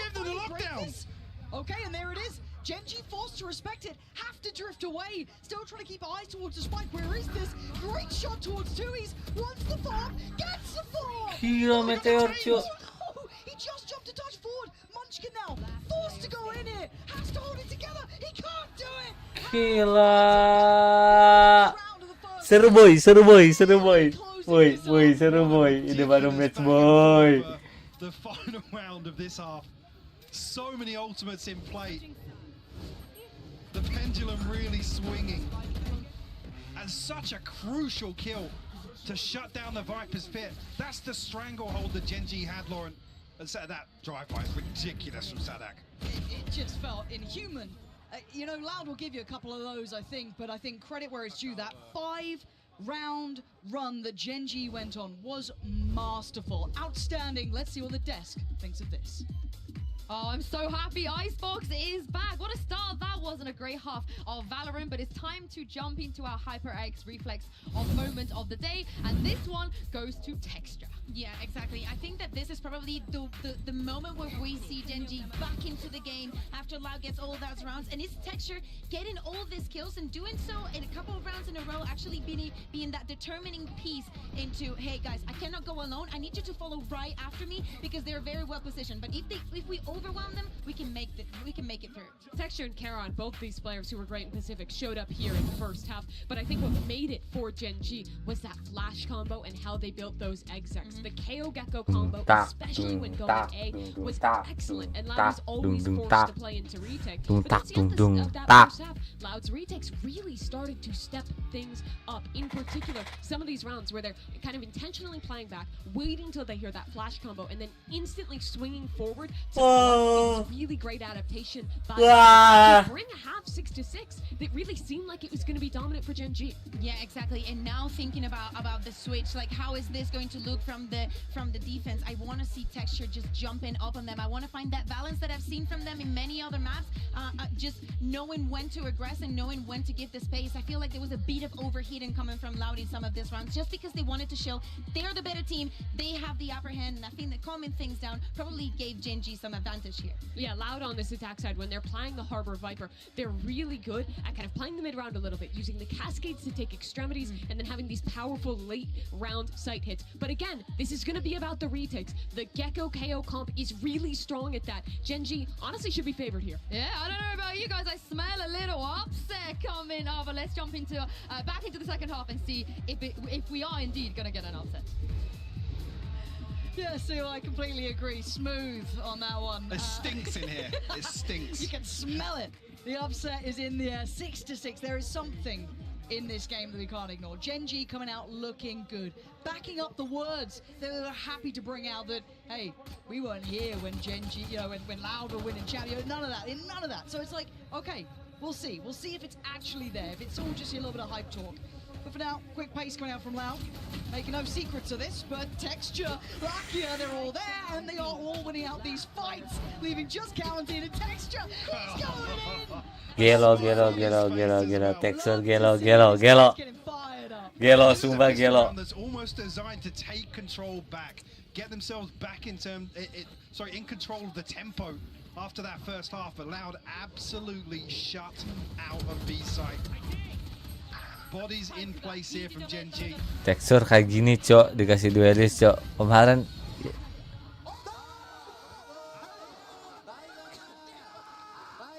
a good boost for them as well to try and carry this across into the second half. Oh, that's huge. All the things that can go right have been, but this is quite audacious. Loud could punish this. Apparently Munchkin just gets away with murder. Eventually goes down to less. But he's just left a massacre on the ground by A. apaan itu leh? Going to be smiling about this one too, looking clean enough. Certainly not flawless at this point, but still, what can Les do with this anymore? He can maybe claim pride's sake. He's being toyed with though. Texture's going to back off from that one. He's not liking what he's seeing, but still, what a start here. Here's Munchkin really putting up numbers versus Secret that individually just looked absolutely phenomenal. Have another performance like that here with that round 2 of the second half. Already off to a good start in that regard. Les is going to be given a consolation here. Maybe. He's going to make sound to drop off here. That's Karen to be the first, but once again, shut down here. GenG. 2 rounds to kick off the second half. An early response here. Saw how quickly GenG were able to carry away once they did get control in the first. That was after Loud started 4-0. Gelo.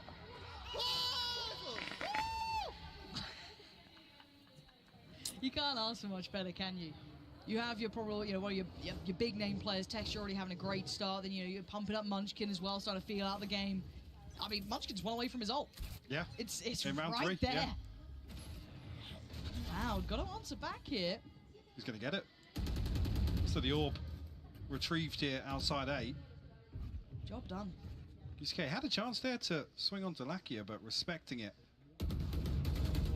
Careful. So contact found, and QCK actually dashes all the way out. Gue pengen beli Guardian nanti kalau ada duitnya dan nanti kalau ada skin bagus. Apa ya Guardian yang bagus ya? Do decide to invest. 2 Guardians, 2 Bulldogs. Next year with a scope in hand, so a little bit hesitant here. Yeah, there's a pause here. I mean, they have successfully baited out the ultimate, but Munchkin still delivers. QCK will fall. And you know, if he didn't just get that round he had one prior, I don't think he's swinging that on the HP, but he just delivers it again. Caron on the back lines, great shot. Caron salah itu. And they've just capitulated. They've faltered, which is very anti-Loud. Can they pick it up here? Munchkin is still down low. County's going to find Meteor, but no, Munchkin's still going to hold that line just perfectly. 15 HP, still delivering. He's still holding. He's buying time for this flank. Look where Texture is. Look at the minimap right now. Come back to watching Munchkin. If he can buy a couple more seconds, precious time, that's perfect. So he's going to tuck himself in, make him try and hunt him down. They get spotted. They spot the rifle. Ketahuan. But there's Texture. Nice. That's what it was all about, trying to buy time for him. Dapat But now Vandal. position's noted. But 13 seconds, this puts 2. He's right under the gun. He's got to get that plan, or he's got to toy with the time and try and catch out Texture.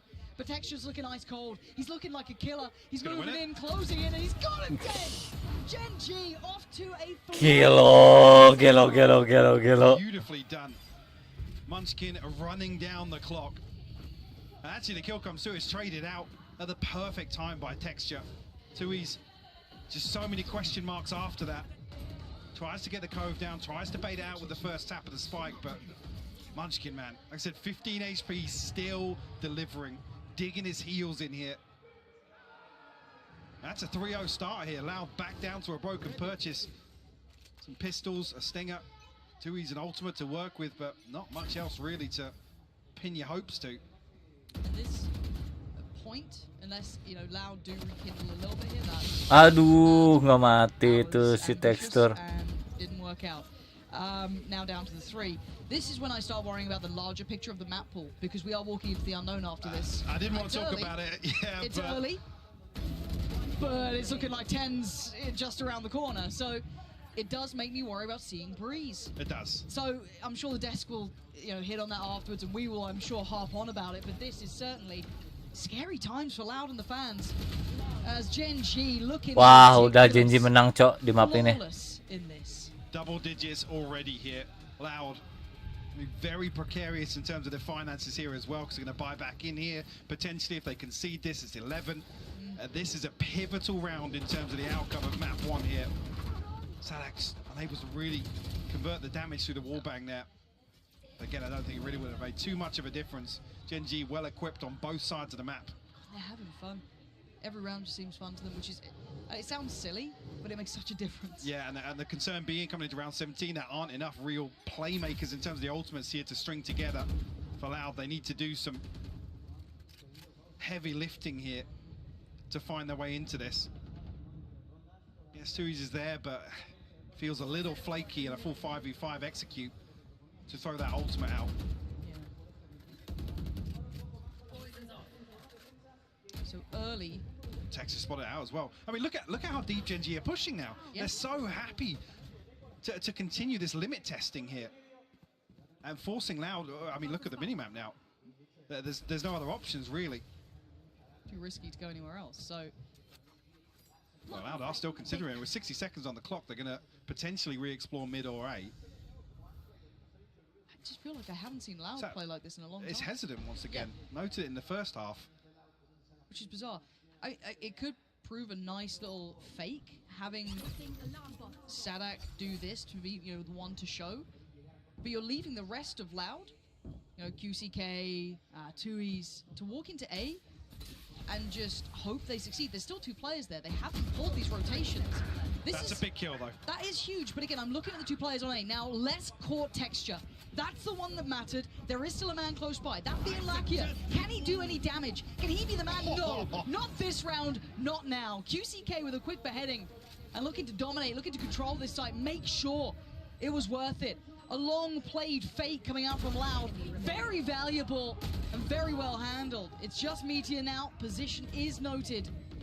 And Loud looking like they clawed one back here. I was going to say, need to keep it clean here. I just want to see Meteor getting any other consolation. A must-win round for Loud, and they deliver. Maintaining 4 rifles, a little bit better in terms of the progress towards these ultimates now. A crucial kill from Sadak and KODE to remain outside B site here. Try and catch a rotation. It just so happened at pretty much exactly the same time.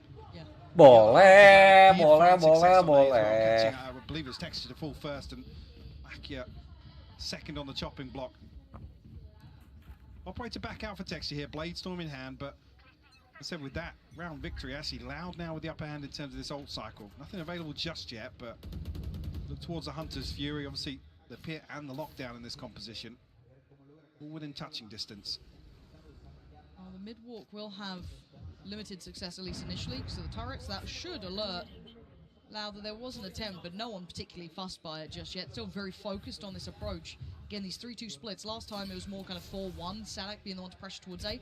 And look at the pull of rotations. 4 players in response. This could be quite, you know, the masterclass if Sadak can keep calling these fakes that are pulling the rotations. His timing was just out of this world. QCK caught unawares, but KODE's there to back it up, so still going to keep players close by. But now Loud need to strike, right? They need to kind of find that timing to hit B here. They do. Caron is holding. They need to capitalize because Munchkin's slowly edging, making his way through mid, under tube. plant will come down. I don't think Karen can deny. Oh, nearly catches Sadak on a retreat though. Okay. They got what they wanted. We do have a late Hunter's Fury here though, so whether there's any backline awareness or Munchkin's going to be the one to potentially try and shut that down. Actually invested, but not going to find not going to find anything on the back of that. No, so now we wait and see. Does that pressure start mounting? Can GenG break the back line? They've already pulled Munchkin back through towards a standardized approach. This is now going to get scary, right? There's the Hunter's Fury, going to be drawn out from the tap of the spike. Spray from 2 Nice, nice. Is better. They're holding on to this. Munchkin Nice. 2Es. Exceptional work there. Loud finding life, finally. Well, a couple of those and potential to break the funds of GenG. Actually, even looking at it here, Karen's down to 23. Hotel nggak sih? Maybe that's why we see the time Finally, time out string shot dari something GenG. together, but really well coordinated here. It's obviously QCK, heartbreaking to ever see a death like that. He's just a split second away from maybe slipping into a more dangerous position. But the overall picture, it's Loud achieving great success on these kind of fakes. To an extent, I say fakes, but it's just kind of showing presence on the other side of the map. I mean, it's just a widespread default that they are finding value on both extremities. But it is so widespread, and it does make me slow enough. For now, it's working, so I'm not going to doubt it, right? It's silly to doubt something that is proving fruitful. But as said, when you saw QCK catching some really bad timing, fortunately, Kalanzine was there. But it's quite precarious. They're willing to make these risks, which is working out for them really well here. Forcing the timeout from GenG. The gap getting close enough, they thought, okay, let's pump the brakes a little here. We don't want that momentum. Almost a response to what we saw from an earlier timeout from Loud. So very symmetrical in that matter. So we kind of check in on the ult. Almost again, very symmetrical in that regard. Both very close by. So this isn't just back in Loud's control. I think these have been some quite precarious rounds they've run. Obviously, Loud being as good as they are, they make them work. Exceptionally done. Now we're into the meat of it, though. The concern being, if you have somebody that's going to deliver for GenG, I guess across the map, from an individual standpoint, players like Texture, like Munchkin, potentially even Karen in these situations. I mean, it was called upon in the previous round, but not much of a chance to really stop that plant from going down. That's when it feels a little uneasy. Ooh, late switch as well. Just about, yeah. So Texture going to go for the operator, soloing out A, it looks like. Ooh, yeah, very, very early indication here of some aggression on the side of GenG. Loud have to respect it now. I think initially they were going to throw a little bit of U2 out. Texture able to control that op shot. Could have been rewarded wrong. Karen. How did he get seen there? Not entirely sure, but both snake bites used, and now doesn't really have the security to play up close and personal. As Loud look to re-aggress, but will shut down the owl drone. So question mark still here. Audacious from Munchkin to be the one to go back in. Oh, come Gila. on. That's filthy. Backbreaking for Loud as well, just to lose out Ya, to that dapat judge. poin 11 They've yoi. got the upgrades they wanted to. Karen was willing to die for that. That's fine. He'll take that every day of the week. You guys lock it down afterwards. I've done the damage. Less than QCK now in that position at yellow. Could be the end of the Munchkin. Still holding on to this one. QCK going to try and check close. Loses out. And less now. There's so much and so little opportunity. This is so bizarre. I think at some point Karen spotted. Whether or not they don't see he's got a judge, I think is the issue. The knife obviously removes the owl drone, and immediately GenG re-aggress. They post up close once again. You see here just under the minimap. Obviously the suppress onto Kalanzine. Loud just caught off guard a little bit here. But a nice gambit, right? A nice little just, okay, sure. Get the judge, play up close, see what we can do, right? And you're willing to give it a run. We're back into a more traditional looking round, it seems. I think apart from QCK, but he does have his ults, that's not a problem. But a Brawl looking to break out. Lackey, the first one forward, finds the scalp of 2. He's looking for the follow-up. He's going to get at least an attempt at it. But back up Anjir. Karon, Munchkin, all here. Oi, Busy goes flashnya, out. Cuk. Lackey is still buying time. Stanek still putting up numbers though. Body's starting to drop here. Can he do any more damage? Lackey is holding his nerve. I don't know how he's still doing this. Oh, less lovely work from him. But then you can see the crunch, right? Texture is on the way. Meteor, how long do you hold here? How long are you going to stay Look at the flank from Texture. He's on the way, but... He's already on the outside of this lockdown. Oh my word, Meteor. Scary to me. Yeah. A little bit curious. Yeah, don't know what... Yeah. Mike, did I miss something? A little bit curious. Ente boy. In that, so he had a chance to at least... I don't know, take a 50-50 back up into the corner. Udah bagus-bagus tadi anjir, boy. Completely caught off guard. Yeah, that was scratching my head a little bit over that one, but I mean, maybe just a little frantic, maybe expecting Loud to push up, and maybe I guess lack of complacency. But after the start of this round, where GenG time and time again have shown they're happy to be aggressive on A. Yeah, left scratching their head as well. Maybe we missed something, maybe so did GenG at that point. I mean, I did touch on this initially, the plans for GenG, and talking back to some of these series that we saw recently, the initial plan, and things kind of just going really skew if after that falls apart. They're not really knowing what to do, not really having any direction when, you know, there's sort of a little bit of chaos, or there's some questions to answer mid-round, and a reaction is really required from them. But yeah, I'm not sure. And funny enough, it's a timeout from Loud here. Maybe to let them just take stock of things. Yeah, we're obviously getting towards the end of this. 11 rounds, but look at the string of rounds though. It has been the 2 back-to-back for Loud with those lovely kind of, you know, wider defaults, you know, more exploratory towards A as well. 1 right back into it, and then the answer just then, there was, as I said, a very uncharacteristic round, kind of caught us all off guard. But we refocus and we look towards what we're seeing, and GenG's money has suffered. Yeah, I mean, 2 Guardians and a Vandals come into this, but look at what the old cycle is potentially going to be in the next round for them. Snowball. Yeah. Lots of things at their disposal. Less than 2 E's ultimates on the other side. QCK, an operator back in hand once again. GenG happy to continue. I mean, it's 4 deep here on A site. Now going to try and make a quick decision on the back of that. Oh! Shots. Les absolutely decapitates Lakia. Les is pretty decent at this game, isn't he? He's actually going to swing on it as well. Yeah. Oh! The baiting though, they tried to play him in off it, but it looked like Lauder is starting to really get that read. Starting to feel a bit more comfortable, seeing a little bit of that diligence, kicking back into place. Meteor and Munchkin just trying to make anything happen, and Les is having none of it really, just free farming now. He's already got his ult. Wah, mancing klak si GG si Cok. Really well handled, anti. Oke di boy. To punish these sort of plays. To say that though, Levitt the scoreline still need to tie things up. Bladestorm out of the equation, but these big ultimates still available for GenG. Lockdown, no command, and the pit. They are looming, right? There is that slight worry. It's just kind of hanging over the head. I mean, I'm worried because we're already at this scoreline here. When do they pull the trigger? To be honest, with how GenG have performed, the nature of some of these victories, it's been really telling. They were the ones really that set the precedent at the start of this map, and in my eyes have continued. I agree. Now, operators come out for QCK this time. Looking to maybe work off the back of that owl drone, clearing the space towards B. We do see there is a player tucked in by yellow, and massive rotations actually. 4 players being called back in towards B.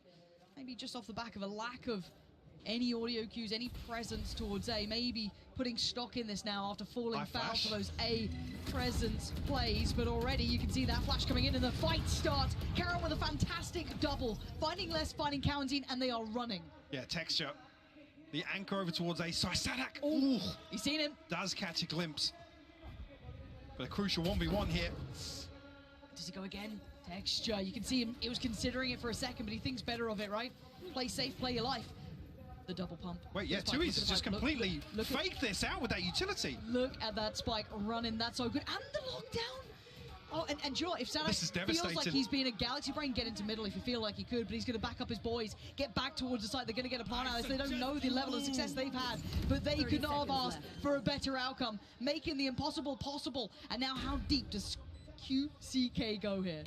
Oh, that's perfect. Meteor's out of there. Fair. Now, 3v3. Ridiculous. Munchkin still got ult, still got knife. Not much utility outside of that, though. Where do they find that success? Yeah, QCK at yellow here. No flash to really open things up here, so it's going to be a dry gunfire on the way back through. Munchkin drifting pretty deep here. Here we go. This is a scary time. Spots him for a second. A pixel out of place, but he's worried about the fuse texture. Punishing QCK. I thought he saw him, but maybe it was just a stray shot. Dewey's now getting paranoid, getting pulled in, and maybe Texture going to close that gap. He's trying to. Sadak in the same sort of position, and now Dewey's. Oh, he's overwhelmed. GenG. This time is down to the wire. Oh my God. No away! And again, it's a little chaotic there because I don't think the communication is clear on whether or not the diffuser is being stuck. No, they had no idea. If Both like... individual players from Loud, I think, spot out 2 members of Boy, GenG, but gua tinggal. they're just charging to maybe they Udah have the 12-10 timing down. lah, They just gitu. need to get bodies off the spike, but this kill onto Sadak here almost seals the deal with Tui's spamming so much. Tinggal ke toilet. 0.26 will get GenG Oh, sekarang to map point here. HyperX. Monitor HyperX. Emang ada monitor HyperX That itu? is a kick to the guts for Loud, though, isn't it? Feeling winded Let's after that check one, that. after calling the perfect Monitor rotation. HyperX. That felt done. Yeah, but Loud have done everything they needed to. He's going walkabouts and Sadak. He's missed his timing to catch this. It will eventually show, sure, but by now, That's space gone. This scares me. This yes. scares me. Look who's lurking, look who's waiting. Texture could be in for a blinding round. Bear in mind, he could get played in Balakia here as well. There is that opportunity. This is rough because the pings are coming out. You can see on the minimap here, Nest and Pipes have been pinged. No idea about Texture. Oh, nggak ketahuan. Hard cleared under on the wrong side. Oh my god, they line up! Aduh. Wah. Wah. Udah, GG. On the ropes of map 1 here. Opportunity dwindling. Less than 2. He's gonna have to dig deep now. Ih, kena, Cok. Yeah, detained. Up on Pipes here, it's less. Aduh. But Lakia will fall now. They need more. That can't be enough. It needs to be more. A 2v3. Spike still in the hands of 2Es. And let's try to control the site. Masa iya, Cok? See the no command gonna Alah.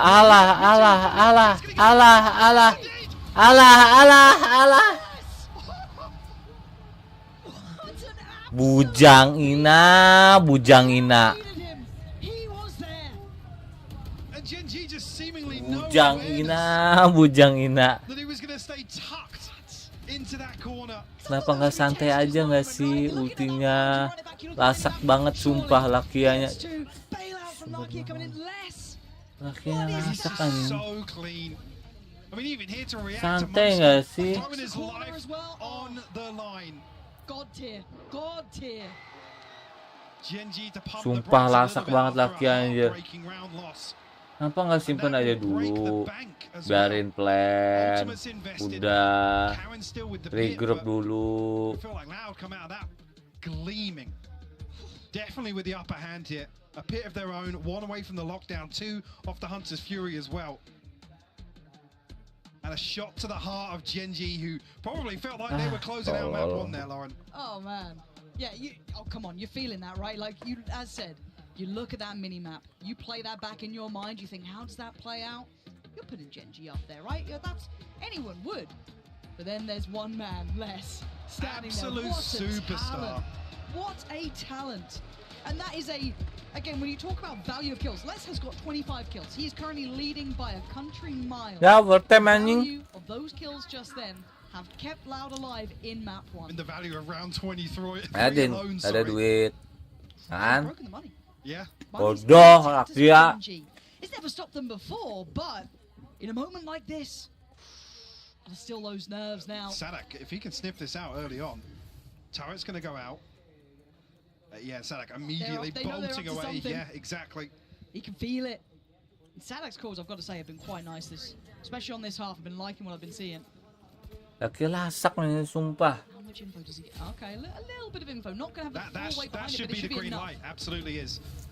Utility invested now. A site up for grabs. QCK happy to take this space away. Meteor, will he get a chance to find anything here? But he's only got a Guardian. He's found one. Massive work. And now they're halted. The rotations are going to be in. Loud might have dropped the ball at the final hurdle. But Meteor getting a little too ahead of himself. Still wanted to do more. Kebel lagi lah. Seconds. There's time for rotations. Texture, the only one actually in a position to catch this. Doesn't over. Balik lagi, Kak. But it's a little bit of a fake. It's Haha.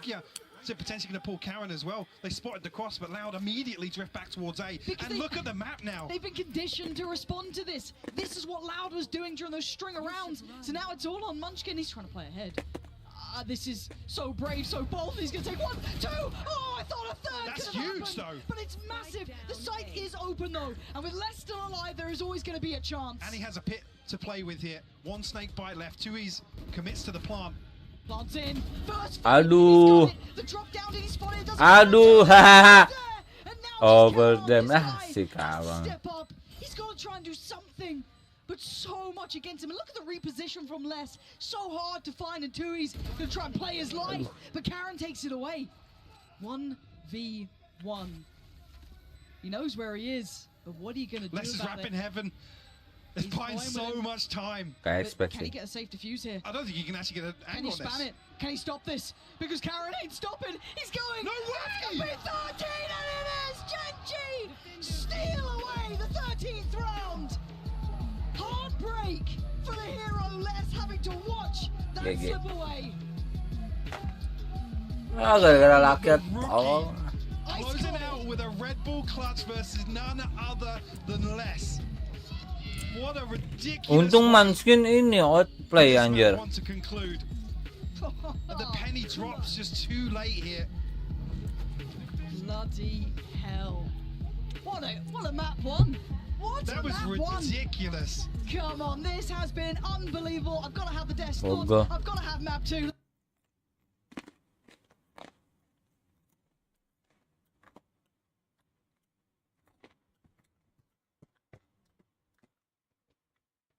Apa ya?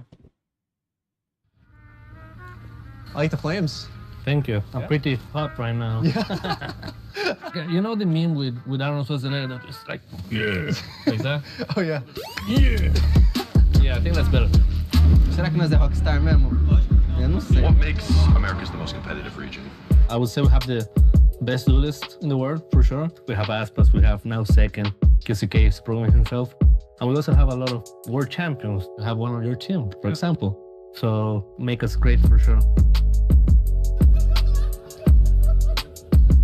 Historically speaking, a lot of good IGLs in Americas as well.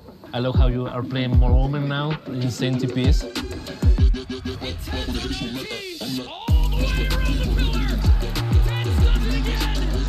Definitely, like your team is like, I would say like scary to play against because you have like world caliber players, world caliber strats. I'm super happy you guys are here representing the NA with us.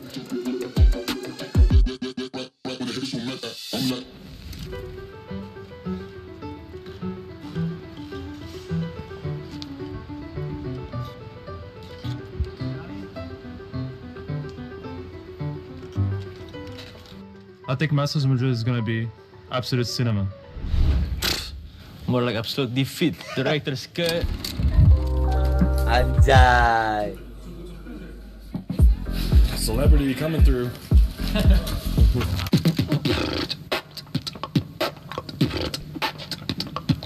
Forsaken, you look pretty cool. Really? Yeah, I look some like superstar, you know.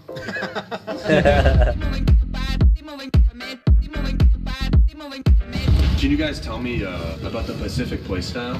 되게 미친놈들처럼 게임을 하고 공격성도 있으며 일단 디테일이 가장 좋은 것 같아요, 퍼시픽.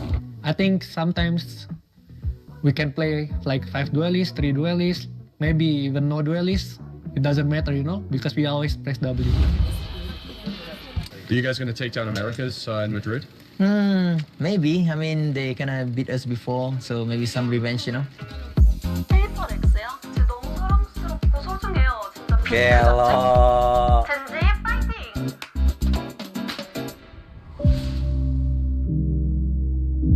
The EMEA regions, I would say our strongest part is the balance between macro and aim.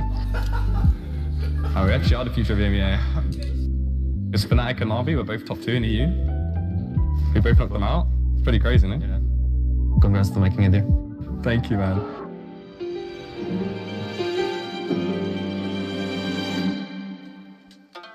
You're expecting Boaster, right? Spanish org, Spanish crowd and everything. I feel like it was destined that Heretics were at Madrid.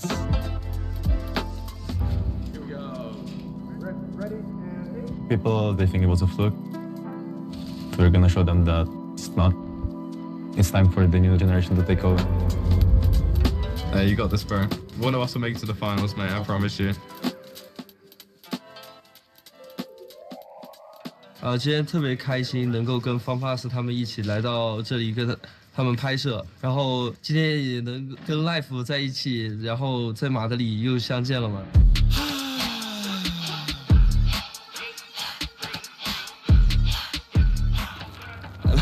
In your opinion, what makes VCT China so competitive? 我的看法是因为我没有看康。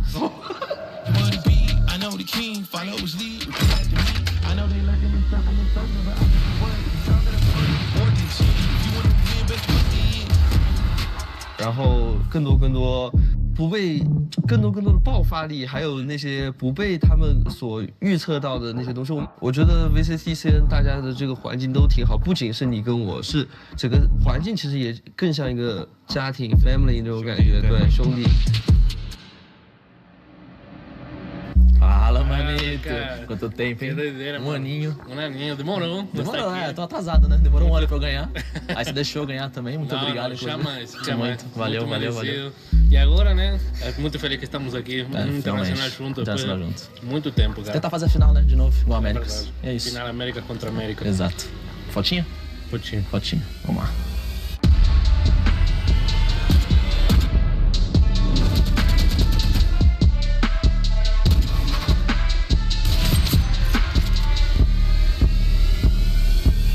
Gelo. Produksinya super keren sih. Keren sih. Sumpah. Keren.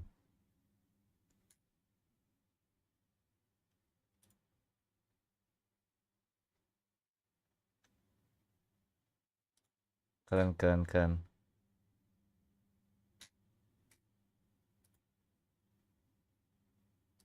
Udah mulai ya? Oh, belum. Gila.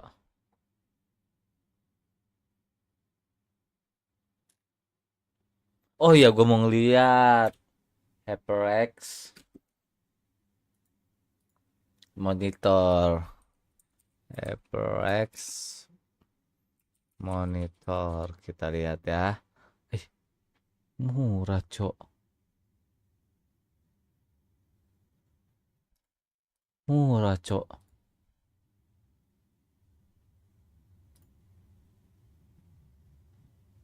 Hz, Cok.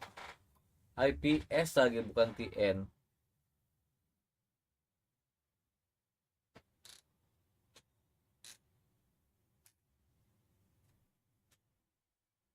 Hz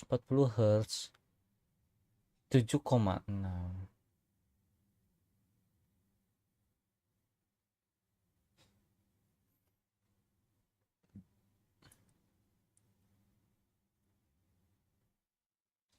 Kalau sama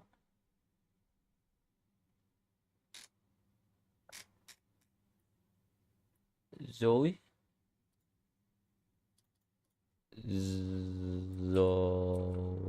monitor 240 Hz 8 overprice sih. Overprice 1 juta ya. Udah 1 juta.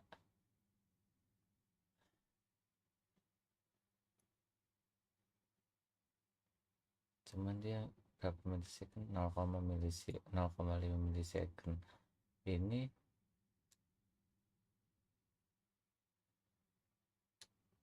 satu milisecond GTG dengan overdriver. Coba kita lihat reviewnya ya. Lihat reviewnya nggak sih? HyperX. Loh. Gue menang dong berarti.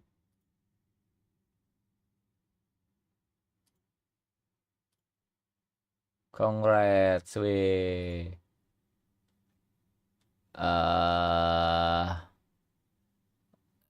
Kita lihat YouTube. HyperX review HyperX monitor.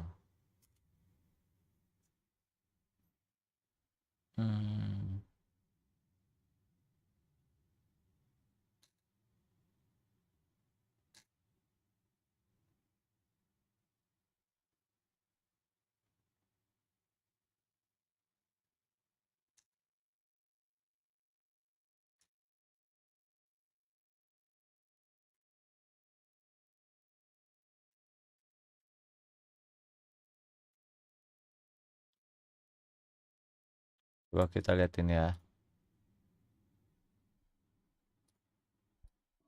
This video will demonstrate how to unbox, mount, and set up the HyperX Armada 25 and 27 gaming monitors. Inside the box, you'll find the monitor. 27 inch. Beda, cok. HyperX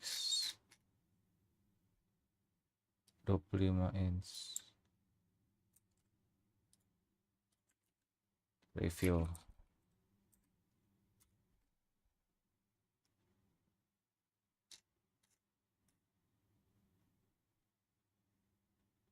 Loh, sama yang tadi dong. This loosen the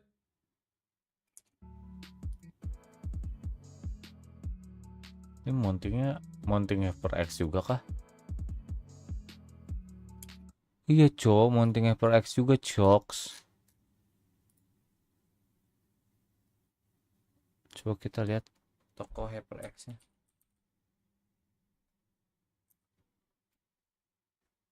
Flagship store product ARM. Coba, emang nggak ada ARM monitor HyperX?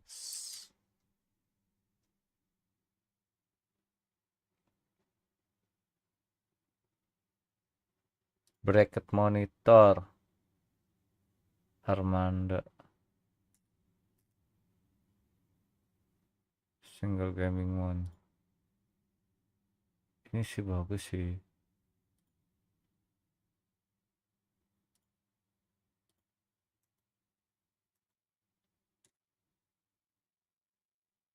Bracket monitor. Bracket.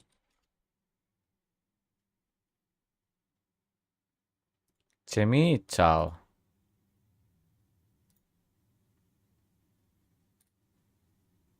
Harusnya semical di sini dong ya. Coba kita bracket monitor HyperX.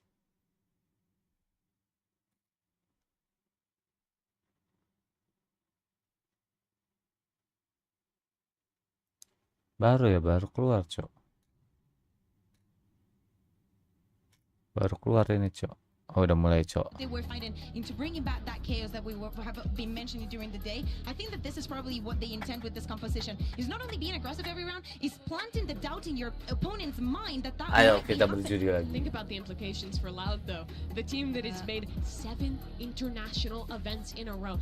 They've had events where they haven't done well. They bombed out at Copenhagen. They went out early in Tokyo. It happens for them. But this is a team that has expectations when they go to international events to succeed, to beat everyone else, to be one of the best. That's the pressure that's on these players, and they're really on the precipice of being upset here. Yeah, it would definitely be an upset, but it also would play into the GenG story, right? This is how they got here. They upset everybody. Maybe Loud is carrying on the end.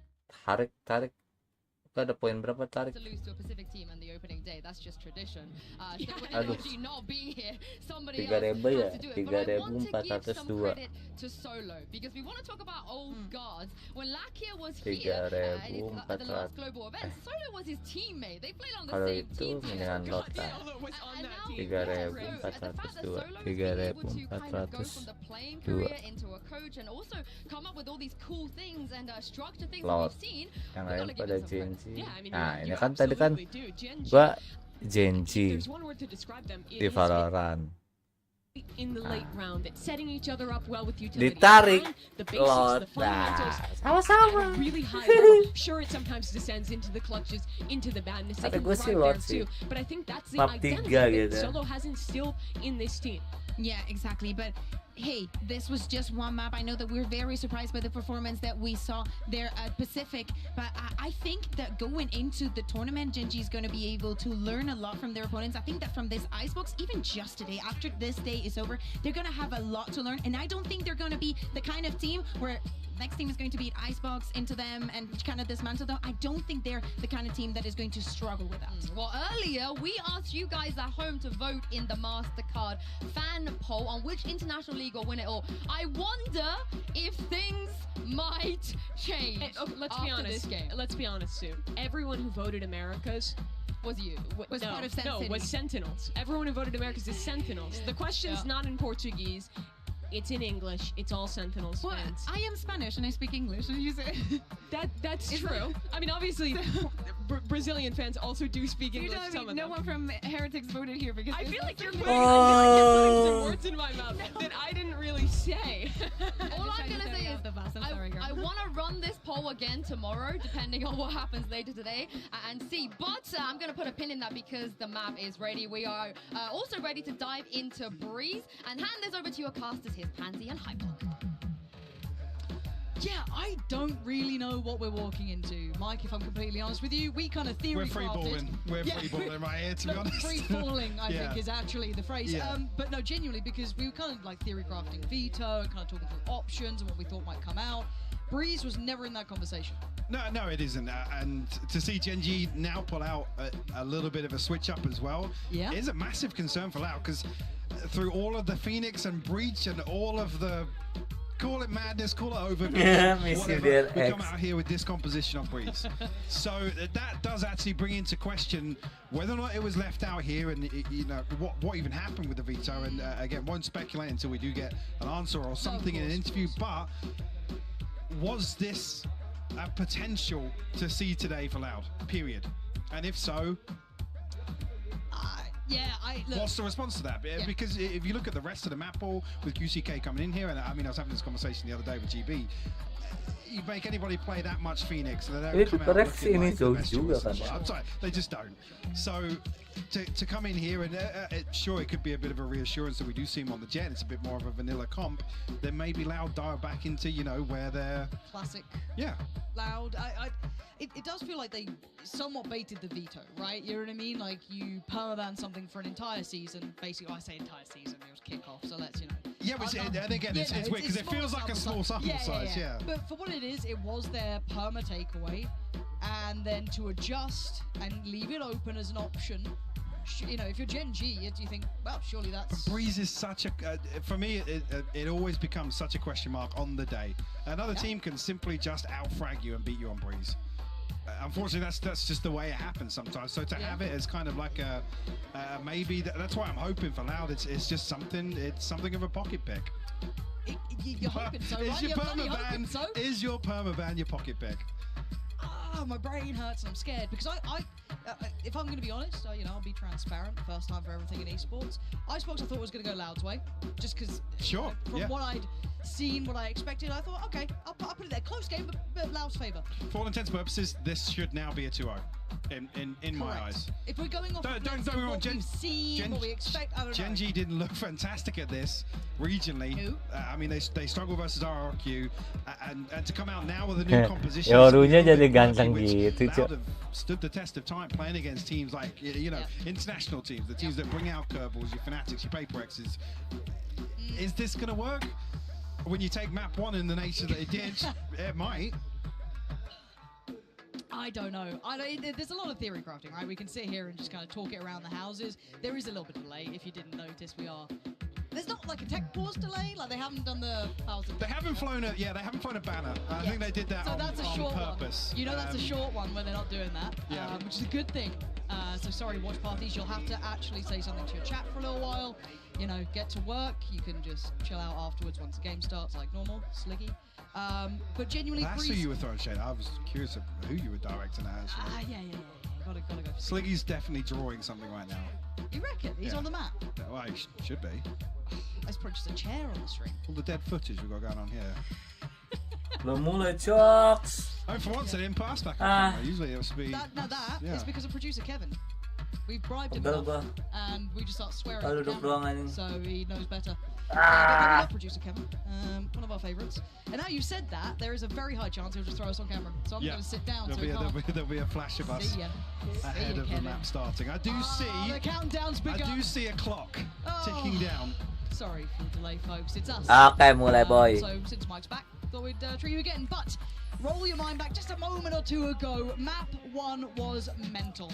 13-11. GenG. I still can't believe that ending. What an end! Ness's clutch, the diffused around after. It was wild. So let's hope we get a little bit of that. But no one knows because Breeze was Loud's permaban. GenG didn't look fabulous, but the new comp, it's all unknown now. Loud on the attack, GenG on the defense. What the hell's going on, Dan? Sure, and really for me, early on we need to see some sort of comfort from Loud because obviously there were a few hit and miss rounds, a few 50-50s that didn't go their way on map 1, but coming into the question mark here on Breeze, definitely want to see them composed and in control here. And they're going to drift very quickly over towards B. No real confirmations, I mean, other than deep down halls, the whereabouts of GenG, but with Munchkin and Karen posted up here, as I say that. Munchkin actually drifting out, but contact is found elsewhere. Yeah, look how quick Les has got to this as well. He was so deep by that point. By the time they got contact, he was just by the pillar anyway. Good trade out for Munchkin, can at least keep touch somewhat on this. But again, it's not like QCK is stopping. He's really trying to take a lot of space here. Meteor and him very close by, but doesn't really make much odds. You're looking at the likes of Munchkin. You then look at it 2Es. It's kind of, the fight on the fight, but who gets the timing on each other here?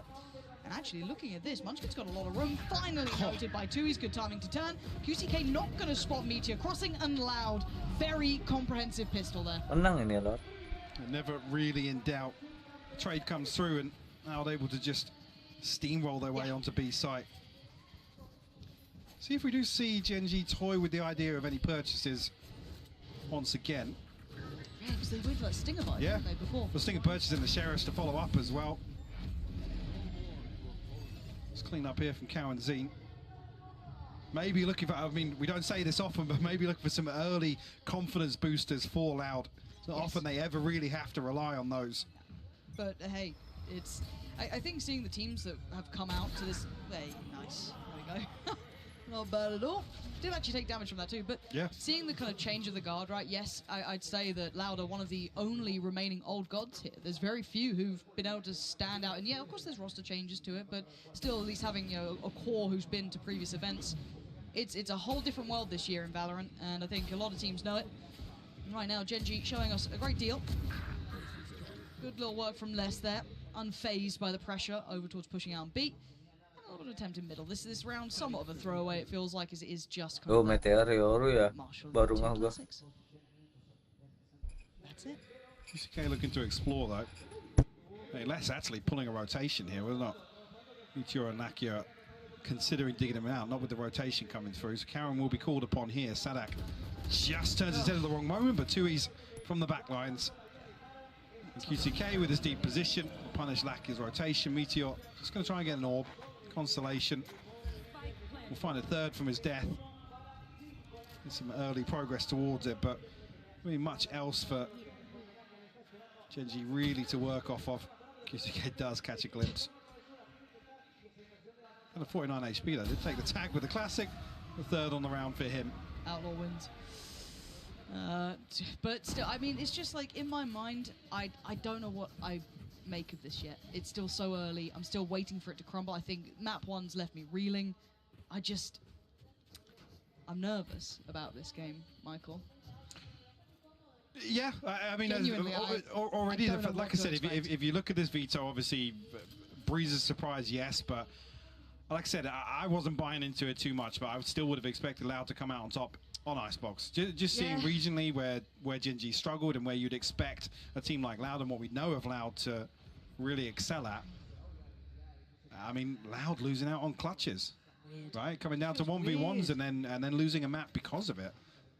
Yeah, it doesn't feel right, but a little bit of a different look here. Loud, straight up tube. No subtlety to it. The Flash gonna ring the dinner bell, and everyone's in response. Actually, Sadak the one to succeed there, taking down Meteor. That opens up the map. That causes such an issue. Put Munchkin now on his own, basically. If they can hold this, make it a problem, Texture's gonna have to bail him out big here, which maybe he does. It is Texture, and Les has his eyes away from the prize, and Texture with the punish. Oh, not quite there, but the headshot was. QCK living through that, and pressure elsewhere again. I'm really surprised they're drifting at these times, trying to find this, information or trying to take space. Aghann's been noted, so it's no surprise he's here either. They know that he's going to be still around. That spike is still in spawn. This is what I mean. I don't know what to make of this map. Tui's going to go down, and now Sadak over one. What Yeah, lo, pinter anjir. It's a really bizarre setup on both sides of the coin here. GenG, he said, drifting out in a number of different positions. Meteor gives his life up early, a rifle retained, but Loud unable to really convert that into any sort of snowball throughout that round. It seemed like a very, very strange round to watch back. Some damage done, but GenG retain. I mean, as much as they need. Lackey's going to come into this with a Guardian, but it's about as you'd expect coming into how this started. Pegel banget kaki gua Sadak nih. the closest at 2 off the null command. Actually, Meteor 2 off his as well with that early orb retrieval. And it just feels like, okay, previous round, Loud, walk tube. This time, all right, we'll do the same. Yeah, Texture. GenG, very quick to try and respond to it. They QCK already top mid. Kawanzine in, I was going to say, in a position to support him there, but Munchkin shuts it down. Yeah, and I was waiting to see if Tui's actually gets played in further on this. Possibly, but as it stands, this is just scrappy fights. Meteor gonna grab that one, but that felt like a 50-50. 5v3 now, Sadak less than Tui's with no real foothold in this map. Losing 2 towards middle gives them very little beyond it. They're gonna have to re-clear tube somewhat diligently. Walking into it late. Eyes wide shut, and now Sadak, gotta be careful, there's 2 players here. Again, individual fights. You're kind of banking on Tui's finding some value here, maybe catching a rotate. After Sadak's taking contact, you got to be looking at Tui's. And yeah, well, it's lucky to go down, and now the round feels, I don't know, this is feeling like it's all in the hands of Tui's, right? Like, how much more can one man do? A great deal, apparently. Tui's can do so much for them. Munchkin now in the undesirable position of having to deal with 3, and his pressure up tube was everything. Well, that's down to 14 HP, but a 1v3 nonetheless. 70 for Munchkin. Doesn't even look like he's really too interested in going for this. Oh, you look at Les's position, even if he just holds it, he'd be He might even valuable. catch Les here. Oh, I'm surprised Les went that far. I kind of thought he'd just maybe hold down by pillar. Maybe looking to remove the rifle from Munchkin. But again, these rounds feel scrappy. They don't feel as refined as I was hoping. Definitely not. Again, obviously talking about where this lies in the map pool and the overlap of these 2 teams. No surprise really, but you'd hope really, with this being left as an option, potential to see it, that Loud would be well equipped, and at least here with a 3-1 scoreline, they're able to keep GenG in check. No nonsense from Meteor on the Yoru just yet. But yeah, I mean, Tui's just doing Tui's things here. That was very nice. I mean, that's how you basically save a round that wasn't his favor at all. I think it was like Sadak who was stuck. I mean, yeah, they didn't really have control of anything outside of where spawn